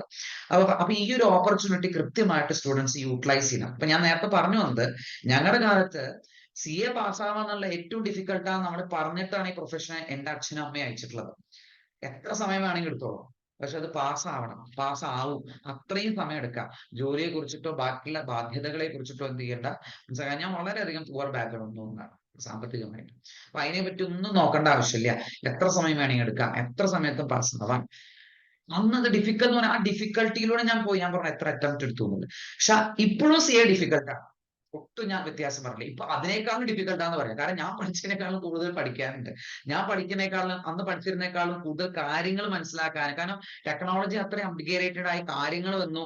അന്ന് പഠിച്ച അക്കൗണ്ടിങ് സ്റ്റാൻഡേർഡിനേക്കാളും കൂടുതൽ സ്റ്റാൻഡേർഡ്, അന്ന് പഠിച്ച കമ്പനിയിലേക്കാളും കൂടുതൽ കമ്പനിയിലും, അന്ന് പഠിച്ച ഓഡിറ്റിംഗ് സ്റ്റാൻഡേർഡിനേക്കാളും കൂടുതൽ കാര്യങ്ങൾ, എല്ലാം വ്യത്യാസമുണ്ട്. ഓരോ കാലഘട്ടത്തിൽ പഠിക്കാനുള്ള കണ്ടന്റ് കൂടി കൂടി വരും. പഠിക്കാൻ ഇപ്പോഴും ബുദ്ധിമുട്ടാണ്. പക്ഷെ ആ പഠിച്ച് പാസ്സാവാനുള്ള പ്രോസസ്സ് ഇതേപോലെ IIT പോലുള്ള സ്ഥാപനങ്ങൾ ഈസി അവിടെ കൊണ്ടുവരണം കേട്ടോ. ആ പ്രോസസ്സ് ഈസി ആക്കി. എങ്ങനെ നിങ്ങൾ ഇരുത്തി പഠിപ്പിക്കുന്നു, ആരെങ്കിലും അത് ചെയ്യൂ. ഇന്ന് ഇതേപോലെ ഇത് ചെയ്യണ കുറെ ആൾക്കാരുണ്ട്, ഇതിന് എമുലേറ്റ് ചെയ്ത് പോകുന്ന കുറെ ആൾക്കാരുണ്ട്, ഇപ്പോഴും ഉണ്ട്, ചെയ്യേണ്ട പാസ് പെർസെന്റേജ് ഒക്കെ ഉണ്ട് ഞാൻ സമയം. അപ്പൊ ഈ പറയുന്ന സ്ഥാപനങ്ങളൊക്കെ എന്താ ചെയ്യണത്, നിങ്ങളെ പഠിപ്പിക്കാനുള്ള ആ പ്രോസസ്സിനെ എന്താക്കി ഈസി ആക്കി. പണ്ട് ഞാൻ നേരത്തെ പോലെ അധ്യാപകർ വരുന്നു, ക്ലാസ് എടുക്കുന്നു, പോകണം, കുട്ടികൾക്ക് വേണമെങ്കിൽ പഠിക്കാൻ പാസ്സാണ്. അതങ്ങനെ തന്നെയാണ് ശരിക്കും. അതിനോട് തന്നെ ഞാൻ എനിക്കിപ്പോഴും യോജിപ്പുള്ള കേട്ടത് വേറെ കാര്യം. പക്ഷെ ഇന്ന് ഇതൊക്കെ കുട്ടികളുടെ ബുദ്ധിമുട്ടുകളും കാര്യങ്ങളൊക്കെ മുൻകണ്ടുകൊണ്ട് ഈ പ്രോസസ്സ് എന്ത് ചെയ്യേണ്ട IIT വളരെ ഈസി ആക്കണ്ട. എന്താ, നിങ്ങൾക്ക് മൊബൈൽ തരുന്നില്ല, ഇത്ര സമയം തരുന്നുള്ളൂ. മൊബൈലാണ് ഏറ്റവും വലിയ പ്രശ്നം കേട്ടോ. ഞാൻ അതിനൊരു കോൺട്രഡിക്ടറി സ്റ്റേറ്റ്മെന്റ് ഞാൻ പറയാം. എന്റെ ഒരു കാഴ്ചപ്പാട് അനുസരിച്ചിട്ട് മൊബൈൽ എന്നുള്ളത്, മൊബൈൽ ഉണ്ടെങ്കിലും പഠിക്കണം, സിനിമ കാണുമ്പോഴും പഠിക്കണം, വീട്ടിൽ വിരുന്നുകാരുണ്ടെങ്കിലും പഠിക്കണം, ഓരോ പെരുന്നാൾ എന്തുണ്ടെങ്കിലും പഠിക്കണം. കാരണം അതാണ് നമ്മുടെ പ്രയോറിറ്റി. അത് വിട്ടിട്ട് അതൊക്കെ എത്ര, കാരണം നിങ്ങൾ ഈ ഇതിനൊക്കെ ലിമിറ്റ് ചെയ്യും തോറും നിങ്ങൾ ഇനി ഭാവിയിൽ കുറെ കാര്യങ്ങൾ ലിമിറ്റ്, ഇതുണ്ടെങ്കിലേ ഞാൻ ചെയ്യുള്ളൂ, ഇങ്ങനെ ഉണ്ടെങ്കിൽ ഞാൻ ചെയ്യില്ല എന്നുള്ള എപ്പോഴും പറഞ്ഞുകൊണ്ടിരിക്കുക. അത് ആവശ്യമില്ല. അത് എന്റെ അഭിപ്രായം പറഞ്ഞു മാത്രം. പക്ഷെ അതല്ലാത്ത ആൾക്കാർ അതിലേക്ക് വരുന്നത്, പറ്റാൻ ബുദ്ധിമുട്ടുള്ളവരാ വരുന്നത്. അപ്പൊ ആ പ്രോസസ്സിനെ എന്ത് ചെയ്യണം, ആ ഒരു ബുദ്ധിമുട്ടുകളെ മനസ്സിലാക്കിയിട്ട് നിങ്ങൾക്ക് പഠനത്തിന് മാത്രം അന്തരീക്ഷം തന്ന് അയാളുടെ എല്ലാ പ്രോസസ്സും ഈസി ആക്കുന്നുണ്ട്. അപ്പൊ ഇതൊരു വലിയൊരു ഓപ്പർച്യൂണിറ്റി. അത് മാക്സിമം എന്ത് ചെയ്യുക, കുട്ടികൾ യൂട്ടിലൈസ് ചെയ്യാന്നുണ്ട്. വളരെ കേട്ടോ. യൂട്ടിലൈസ് ചെയ്തേ പറ്റൂ. ഇത്ര അവസരം കിട്ടില്ല. ഞങ്ങളുടെ ഒരു കാലഘട്ടത്തിൽ ഈ അവസരം ഉണ്ടായിട്ടില്ല. പക്ഷെ ഇപ്പൊ അവസരം, അതുകൊണ്ട് തന്നെ ഇപ്പൊ പാസ് പെർസെന്റേജ് ഞാൻ പഠിക്കുന്ന സമയത്ത് 1-2 പാസ് പെർസെന്റേജ് ഉണ്ടായ സമയത്ത് 15, 16, 20 ഈവൻ ഫൈനലിലൊക്കെ നല്ല പാസ് പെർസെന്റേജ് ഉണ്ട് അല്ലെ. നിങ്ങൾ അറിവിലേക്ക് ഒരു കാര്യം പറയാം, ഒരു കൊല്ലം 1 ലക്ഷം ചാർട്ടേഡ് അക്കൗണ്ട്സിനെ ICAI ഇപ്പോഴും ആവശ്യപ്പെടുന്നുണ്ട്. കോർപ്പറേറ്റ്സ് അതിനേക്കാളും കൂടുതൽ ചാർട്ടേഡ് അക്കൗണ്ട്സ് വേണമെന്ന് അവർ പറയുന്നുണ്ട്. എന്നിട്ട് പോലും ഇൻസ്റ്റിറ്റ്യൂട്ട് മാക്സിമം 20,000, 30,000 ഒരു അറ്റംപ്റ്റിൽ പാസ്സാക്കുന്നുള്ളൂ. മാക്സിമം പോയി കഴിഞ്ഞാൽ 30,000. 1 ലക്ഷത്തിൽ 30,000 ഞാൻ പറഞ്ഞിട്ടോ. അതായത് 20 to 30% ചാർട്ടേഡ് അക്കൗണ്ട്സ് ചില സമയത്ത് ഉണ്ടാവുള്ളൂ. ഒരു അറ്റംപ്റ്റ്, ചിലപ്പോൾ 2 അറ്റംപ്റ്റ്, അതായത് ഒരു വർഷം 2 അറ്റംപ്റ്റ് ഉണ്ടല്ലോ, 2 അറ്റംപ്റ്റ് കൂടി ചിലപ്പോൾ 20,000 ഉണ്ടാവാറുള്ളൂ. ഇൻസ്റ്റിറ്റ്യൂട്ട് ഇപ്പോഴും ഇഷ്ടംപോലെ ആൾക്കാരെ പ്രൊഡ്യൂസ് ചെയ്യാന്നല്ല, മാക്സിമം ക്വാളിറ്റി ഉള്ള ആൾക്കാരെ കൊണ്ടുവരാനാണ്. ഓക്കെ. അപ്പൊ അതിനനുസരിച്ച് ഈ സ്കീമൊക്കെ നമ്മുടെ ഈ സ്ട്രക്ചർ ഒക്കെ അവർ കൺസ്ട്രക്ട് ചെയ്തിട്ടുള്ളൂ. അപ്പൊ നിങ്ങളുടെ ജോലി എന്താ, ഈ പ്രോസസ്സ് ഈസി ആക്കി തന്ന IIT ആ ഫെസിലിറ്റീസ് മാക്സിമം യൂസ് ചെയ്യുക, മാക്സിമം ക്ലാസ്സസ് അറ്റൻഡ് ചെയ്യുക, വർക്ക് ചെയ്യുക, മാക്സിമം എന്ത് ചെയ്യുക, അറ്റംപ്റ്റ് എടുത്ത് പാസ്സായോണ്ടെന്ന് ഞാൻ ഒന്നും പറയുന്നില്ല. ആസ് ചാർട്ടേഡ് അക്കൗണ്ട് എന്ന രീതിയിൽ ഞങ്ങളൊന്നും പറയുന്നില്ല. Maximum as early as possible എന്ത് ചെയ്യുക, പാസ്സാവാൻ നോക്കുക, ആർട്ടിക്കൽഷിപ്പിന് പോവുക, നന്നായിട്ട് ആർട്ടിക്കൽഷിപ്പ് ചെയ്യുക, എന്നിട്ട് ഫൈനൽ പോവുക, ഫൈനൽ അറ്റംപ്റ്റ് ചെയ്യുക, പെട്ടെന്ന് തന്നെ ഫൈനൽ ക്ലിയർ ചെയ്യാൻ നോക്കുക. ടൈം എടുത്താലും കുഴപ്പമില്ല, സാവധാനത്തിലായാലും കുഴപ്പമില്ല, അത് പാസ്സാവാൻ നോക്കുക, നല്ലൊരു ചാർട്ടേഡ് അക്കൗണ്ട് ആവാൻ നോക്കുക. അപ്പൊ IIT തരുന്ന ഇതേപോലെ സ്ഥാപനങ്ങൾ തരുന്ന ഫെസിലിറ്റീസ് നിങ്ങൾ മാക്സിമം എന്ത് ചെയ്യണം, യൂസ് ചെയ്യണം. ഒപ്പം അധ്യാപകൻ പറയുന്ന കാര്യങ്ങളും കേൾക്കണം. മാതാപിതാക്കൾ ഉണ്ടെങ്കിൽ എനിക്കൊരു കാര്യം കൂടി പറയാനുണ്ട്. നേരത്തെ പറഞ്ഞ പോലെ അത് കുട്ടികളുടെ സൈഡിൽ നിന്നാ പറയുന്നത് കേട്ടോ. ഞാനൊരു ഈ ഒരു പ്രോസസ്സിൽ നിന്നാണ് ചാർട്ടേഡ് അക്കൗണ്ട് ആയിട്ടുള്ളത്. അവർക്ക് മാക്സിമം അവസരം കൊടുക്കണം, മാക്സിമം അവസരം അവർക്ക് കൊടുക്കണം. പലപ്പോഴും ഞാൻ കണ്ടിട്ടുണ്ട്, അതെന്റെ എക്സ്പീരിയൻസ് ആണ് ഞാൻ പറയുന്നത്. ഞാനൊരു അധ്യാപകനാണ്. പല കുട്ടികളെ 299 മാർക്ക് കിട്ടിയ കുട്ടി, 1 മാർക്കിന് ആ കുട്ടി പോയി. അങ്ങനത്തെ കുട്ടികളെ ഞാൻ കണ്ടിട്ടുണ്ട്. കരഞ്ഞു പിടിച്ച് എൻ്റെ അടുത്തേക്ക് കൊണ്ടിട്ടുണ്ട്. ആ കുട്ടിയുടെ ഒരു കാര്യം പറയുകയാണെങ്കിൽ ലാസ്റ്റ് അറ്റംപ്റ്റ് എന്ന് പറഞ്ഞിട്ട് അത്ര എഫേർട്ട് എടുത്തിട്ട് എഴുതിയത്. അത് കഴിഞ്ഞ അറ്റംപ്റ്റ് ഇല്ല, പെൺകുട്ടിയാണ് കേട്ടോ. അത് കഴിഞ്ഞാൽ ആ കുട്ടി കല്യാണം കഴിച്ചു വിടുക എന്നുള്ളൊരു കുറെ അറ്റംപ്റ്റ് ആയി ആ കുട്ടി എടുക്കും. കല്യാണം കഴിച്ചു വിടുക എന്ന ഒരു ആറ്റിറ്റ്യൂഡിലാണ് ലാസ്റ്റ് ഒരു അറ്റംപ്റ്റ്. അത്ര അധ്വാനിച്ചു. എൻ്റെ അടുത്ത് വന്നാൽ എൻ്റെ അടുത്ത് തന്നെ ക്ലാസ്സിൽ വന്നിരുന്നു. പക്ഷെ 1 മാർക്കിന് പോയി. ആ കുട്ടിയുടെ ഒരു ഫെയ്റ്റ് നോക്കണം. എന്നിട്ട് നമ്മൾ റീ കൗണ്ടിന് കൊടുത്തു, കിട്ടിയില്ല. 1 മാർക്കിന് പോയി. അൺഫോർച്ചുനേറ്റ്ലി ആ കുട്ടി കല്യാണം കഴിച്ചു പോകില്ല. ഇപ്പോഴാ കുട്ടി ആ CA ചെയ്തിട്ടില്ല, എഴുതിയിട്ടില്ല, ഇന്റർ എഴുതിയിട്ടില്ല. അപ്പൊ അത്ര എക്സ്പീരിയൻസ് എനിക്ക് ഉണ്ടായിട്ടുണ്ട്. ഓക്കെ. മാതാപിതാക്കളുടെ അടുത്ത് പറയാറുണ്ട്, കുട്ടികൾക്ക് മാക്സിമം എന്ത് ചെയ്യാം, അവർക്കൊരു ഒരു പുഷ് ചെയ്യാതെ, അവർക്കൊരു എന്ത് കൊടുക്കാതെ, എന്താ പറയാ, ഒരു ബേർഡൻ കൊടുക്കാതെ. ഒരിക്കലും മാതാപിതാക്കൾ ബേർഡൻ കൊടുക്കില്ല എന്ന് എനിക്കറിയാം കേട്ടോ. അപ്പൊ ആ വാക്കിനെ നിങ്ങൾ അതിന്റെ സ്പിരിറ്റിൽ എടുത്താൽ മതി, അതിന്റെ രീതി എടുത്താൽ മതി. മാതാപിതാക്കൾ സ്വാഭാവികമായിട്ട് കുട്ടികൾ ഇതുവരെയും നിങ്ങളുടെ +1, +2 പഠിച്ച് ചിലപ്പോൾ ഫസ്റ്റ് റാങ്ക് നേടിയിട്ടുണ്ടാവും, പെട്ടെന്ന് പാസ്സായിട്ടുണ്ടാവും, ഇതുവരെ തോൽവി അറിഞ്ഞിട്ടുണ്ടാവില്ലേ. ഇവിടെ എന്തായാലും തോൽവി അറിയും. ഞാൻ പറഞ്ഞു മനസ്സിലാവില്ലേ. അപ്പൊ തോൽവി പറയുമ്പോൾ സ്വാഭാവികമായിട്ട് 1-2 അറ്റംപ്റ്റ് ആകുമ്പോൾ മാതാപിതാക്കൾ കുഴപ്പമില്ല. കുറച്ച് കഴിഞ്ഞാൽ മാതാപിതാക്കൾ അവർക്ക് ഒരു ഫ്രസ്ട്രേഷൻ വന്നു തുടങ്ങും. കുട്ടി ഇനി എന്താ ചെയ്യുക? എസ്പെഷ്യലി ഈ ഡിഗ്രി ഒന്നും പഠിക്കാതെ ഫൗണ്ടേഷനിൽ വരുന്ന കുട്ടികൾ, അയ്യോ ഈ കുട്ടിക്ക് ഇനി +2 മാത്രമേ ഇനിയിപ്പോ എന്താ ചെയ്യുക, ഒന്നും ഇല്ല അതും ഇല്ല. അങ്ങനെ ആ പ്രഷർ കുട്ടികളുടെ അടുത്ത് കയറുമ്പോൾ കുട്ടികൾക്ക് പ്രഷർ കൊടുക്കും. ആ പ്രഷർ അവരുടെ സ്കില്ലിനെ എന്ത് ചെയ്യും? ഡിമിനിഷ് ചെയ്യും. അവരുടെ സ്കില്ലിനെ ലിമിറ്റ് ചെയ്യും. അതില്ലാതിരിക്കാൻ എന്ത് ചെയ്യണം? അവർക്ക് മാക്സിമം ഫ്രീഡം എന്ത് ചെയ്യണം? ഇത് പഠിച്ച് പാസ്സാവാനുള്ള സമയം നിങ്ങൾ എടുത്തോളൂ, മാക്സിമം അധ്വാനിച്ചോളൂ എന്ന ഒരു ഒരു ഒരു ഒരു ഫ്രീഡം എന്ത് ചെയ്യണം അവർക്ക് കൊടുക്കണം ഒരു റിക്വസ്റ്റ് എനിക്കുണ്ട്. ഓൺ ദ അതർ സൈഡ് കുട്ടികളുടെ അടുത്തും പറയുന്നു, ആ ഫ്രീഡത്തെ മിസ്യൂസ് ചെയ്യരുത്. അങ്ങനെ ഞാൻ കണ്ടിട്ടുണ്ട് കേട്ടോ. അതും എന്റെ എക്സ്പീരിയൻസിലാണ്. മാക്സിമം മിസ്യൂസ് ചെയ്യുന്ന ആൾക്കാർ അറ്റംപ്റ്റ് എടുക്കാൻ പറഞ്ഞല്ലോ, പഠിക്കില്ല. നിങ്ങൾ ഓർക്കേണ്ട കാര്യം, ഞാൻ പലപ്പോഴും പറയാറുള്ള എന്താണ്, ഞാൻ ചിലപ്പോൾ പനിയായിട്ടും അല്ലെങ്കിൽ തൊണ്ടവേദന വന്നിട്ടും എനിക്ക് വെയ്യാനിട്ടും ഫാമിലി പ്രശ്നങ്ങളിനായിട്ടും IIT-യിലായാലും ഞാൻ വന്ന് ക്ലാസ് എടുത്തിട്ടുണ്ട്. ഒരിക്കൽ ഞാൻ ഇവിടെ ഇരിക്കുന്ന സാറിന്റെ അടുത്ത് തന്നെ ഞാൻ വിളിച്ചു പറഞ്ഞു, സാറേ എനിക്ക് വയ്യ, വീട്ടുകാർക്ക് വൈറൽ ഫീവർ ആണ്, അതുകൊണ്ട് എനിക്ക് വരാൻ പറ്റില്ല, ഒന്ന് മാക്സിമം മാറ്റാൻ പറ്റും നോക്കൂ. മാക്സിമം ശ്രമിച്ചു മാറ്റാൻ പറ്റില്ല, ഞാൻ ആ പനി വെച്ചു വന്നു. അപ്പൊ എന്റെ അടുത്ത് അവിടുത്തെ ഒരു സാറ് ചോദിച്ചു, സാർ എന്തിനാ വന്നതെന്നുള്ളത്. ഒരു അധ്യാപകൻ തന്നെ ചോദിച്ചു. അപ്പൊ എനിക്ക് എന്റെ മനസ്സിൽ തോന്നിയൊരു കാര്യം ഞാൻ പറഞ്ഞാണ്, നിങ്ങളുടെ മാതാപിതാക്കൾ നിങ്ങൾക്ക് വേണ്ടി ചെലവഴിച്ച പണത്തിന്റെ IIT-യിൽ കൊടുക്കുന്ന ഒരു ഫീസിന്റെ ഭാഗമാണ് എനിക്ക് തരണം, സാലറി ആയിട്ട് അല്ലെങ്കിൽ എനിക്ക് ഫീസായിട്ട്. അപ്പൊ ഞാൻ ആ കമ്മിറ്റ്മെന്റ് ചെയ്തേ പറ്റൂ. എനിക്ക് നിങ്ങളുടെ മാതാപിതാക്കളുടെ അടുത്ത് ഒരു കമ്മിറ്റ്മെന്റ് ഉണ്ട് അല്ലെ? അതേ കമ്മിറ്റ്മെന്റിന് നിങ്ങൾക്ക് ഉണ്ടാവണം മാതാപിതാക്കളുടെ അടുത്ത് കേട്ടോ. അവരുടെ അധ്വാനത്തിന്റെ ഒരു ഭാഗമാണ് നിങ്ങൾക്ക് എന്ത് ചെയ്യണം തരുന്നത്. അപ്പൊ അവർ തരുന്ന ഫ്രീഡത്തെ നിങ്ങൾ കൃത്യമായിട്ട് യൂട്ടിലൈസ് ചെയ്തിട്ട് അവർക്ക് അതിന്റെ വേണ്ട റിട്ടേൺ എന്ത് ചെയ്യണം? കൊടുക്കണം. സമയം എടുക്കണം, പക്ഷെ റിട്ടേൺ കൊടുക്കണം. അവർക്ക് തോന്നാൻ നിങ്ങൾ ഇതിനു വേണ്ടിയിട്ടാണ് ശ്രമിക്കണം, പഠിക്കണം എന്നുള്ളത്. ബാക്കി എന്ത് ആക്ടിവിറ്റീസ് ആയാലും ജീവിതത്തിൽ നിങ്ങളുടെ മാതാപിതാക്കളുടെ അടുത്ത് അധ്യാപകരുടെ ചോദിച്ചു നോക്കുക, ഇപ്പൊ നിങ്ങൾക്ക് കാണുന്ന എല്ലാം വെറും കുറച്ച് നിമിഷത്തേക്കുള്ള സന്തോഷം മാത്രം. ഇൻസ്റ്റാഗ്രാമും ഫേസ്ബുക്കും ഇതൊന്നല്ല ജീവിതം കുറച്ച് ചെയ്യും. ഓക്കെ, അപ്പൊ അത് നമ്മൾ മുൻകണ്ടോണ്ട് ഇതൊക്കെ ആനന്ദിക്കുക. ഇപ്പോഴത്തെ ടെമ്പററി പ്ലഷേഴ്സ് ഒക്കെ നിങ്ങൾ ആനന്ദിക്കുക, പ്രയോറിറ്റി കൊടുക്കുക, മാതാപിതാക്കൾ പറയുന്ന കാര്യങ്ങൾ നോക്കുക, നന്നായിട്ട് പഠിക്കുക, പാസ്സാവുക കേട്ടോ. ഇതാണ് എനിക്ക് ജനറലി എന്ത് ചെയ്യാറുള്ളത്, പറയാറുള്ളത്. അപ്പോ ഇത് എന്റെ ഭാഗം എനിക്ക് പറയാൻ പറ്റിയെന്നാണ് എന്റെ വിശ്വാസം കേട്ടോ. അപ്പൊ സാറേ, ഞാൻ എന്തെങ്കിലും പറയാൻ വിട്ടുപോയിട്ടുണ്ട് എന്റെ ഭാഗത്തുനിന്ന്, അതൊന്ന് സൂചിപ്പിക്കുകയാണെങ്കിൽ എനിക്ക് അതും കൂടി എന്ത് ചെയ്യാൻ പറയാം. ഇല്ല സാർ, ഒന്നുമില്ല. വളരെ ഇൻട്രസ്റ്റിംഗ് ആയിരുന്നു സെഷന്. അപ്പൊ കുട്ടികൾക്ക് ആർക്കെങ്കിലും എന്തെങ്കിലും ഡൗട്ട് ഉണ്ടെങ്കിൽ മാത്രം ഒന്ന് ചോദിക്കുക, അല്ലെങ്കിൽ മെസ്സേജ് അയക്കുക, എന്തെങ്കിലും സംശയങ്ങൾ ഉണ്ടെങ്കിൽ. സംശയങ്ങൾ ഉണ്ടാവണമെന്നാണ് എപ്പോഴും ഞാൻ ആഗ്രഹിക്കുന്നത് കേട്ടോ. നേരത്തെ ഞാൻ പറഞ്ഞ പോലെ സംശയങ്ങളോടുകൂടി സംശയം വന്നാൽ എന്താവുള്ളൂ? തീർച്ചയായിട്ടും സാറിന്റെ അറിവുണ്ടാവും. ഷെയർ ചെയ്യാൻ ഒരു ഇന്ററാക്ഷൻ വന്നാലേ അറിവുണ്ടാവും.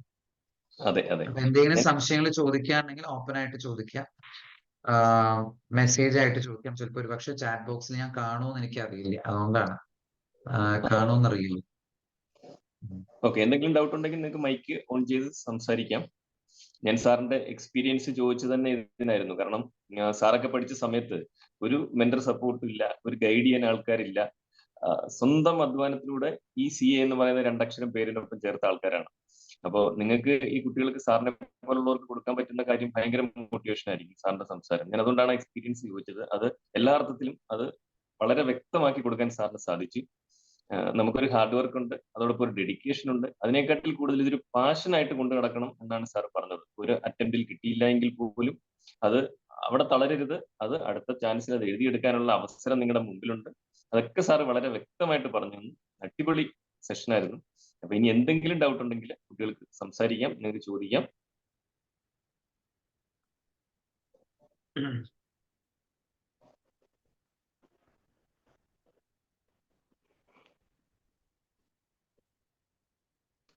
എനിക്ക് തോന്നുന്നു ആർക്കും ഡൗട്ടൊന്നും ഇല്ല. അതെ അതെ, സംശയത്തിനിടയില്ലാത്ത രീതിയിലാണ് സംസാരിച്ചത്. അതുകൊണ്ട് ആർക്കും സംശയങ്ങളില്ല എന്ന് വിചാരിക്കുന്നു. അങ്ങനെയാണെങ്കിൽ നമുക്ക് വൈൻഡ് അപ്പ് ചെയ്യാം സാർ. ആയിക്കോട്ടെ സാർ. അപ്പൊ എനിക്കൊരു ഇങ്ങനത്തെ ഒരു അവസരം ഒരുക്കി തന്ന IIT-ക്ക് വളരെയധികം നന്ദി. കാരണം എനിക്ക് സ്റ്റുഡൻസിന്റെ ഒരു ക്ലാസ്സിൽ കയറുന്നതിന് മുമ്പ് കുറച്ച് ഇന്ററാക്ഷനും പറ്റി, ക്ലാസ്സിൽ പറയുന്ന കാര്യങ്ങൾ നേരത്തെ കുട്ടി പറയാനും പറ്റി. ബാക്കി ക്ലാസ്സിൽ കയറുന്ന സമയത്ത് എന്ത് ചെയ്യാൻ കാണാം. So thank you so much. Okay sir, thank you. Thank you sir.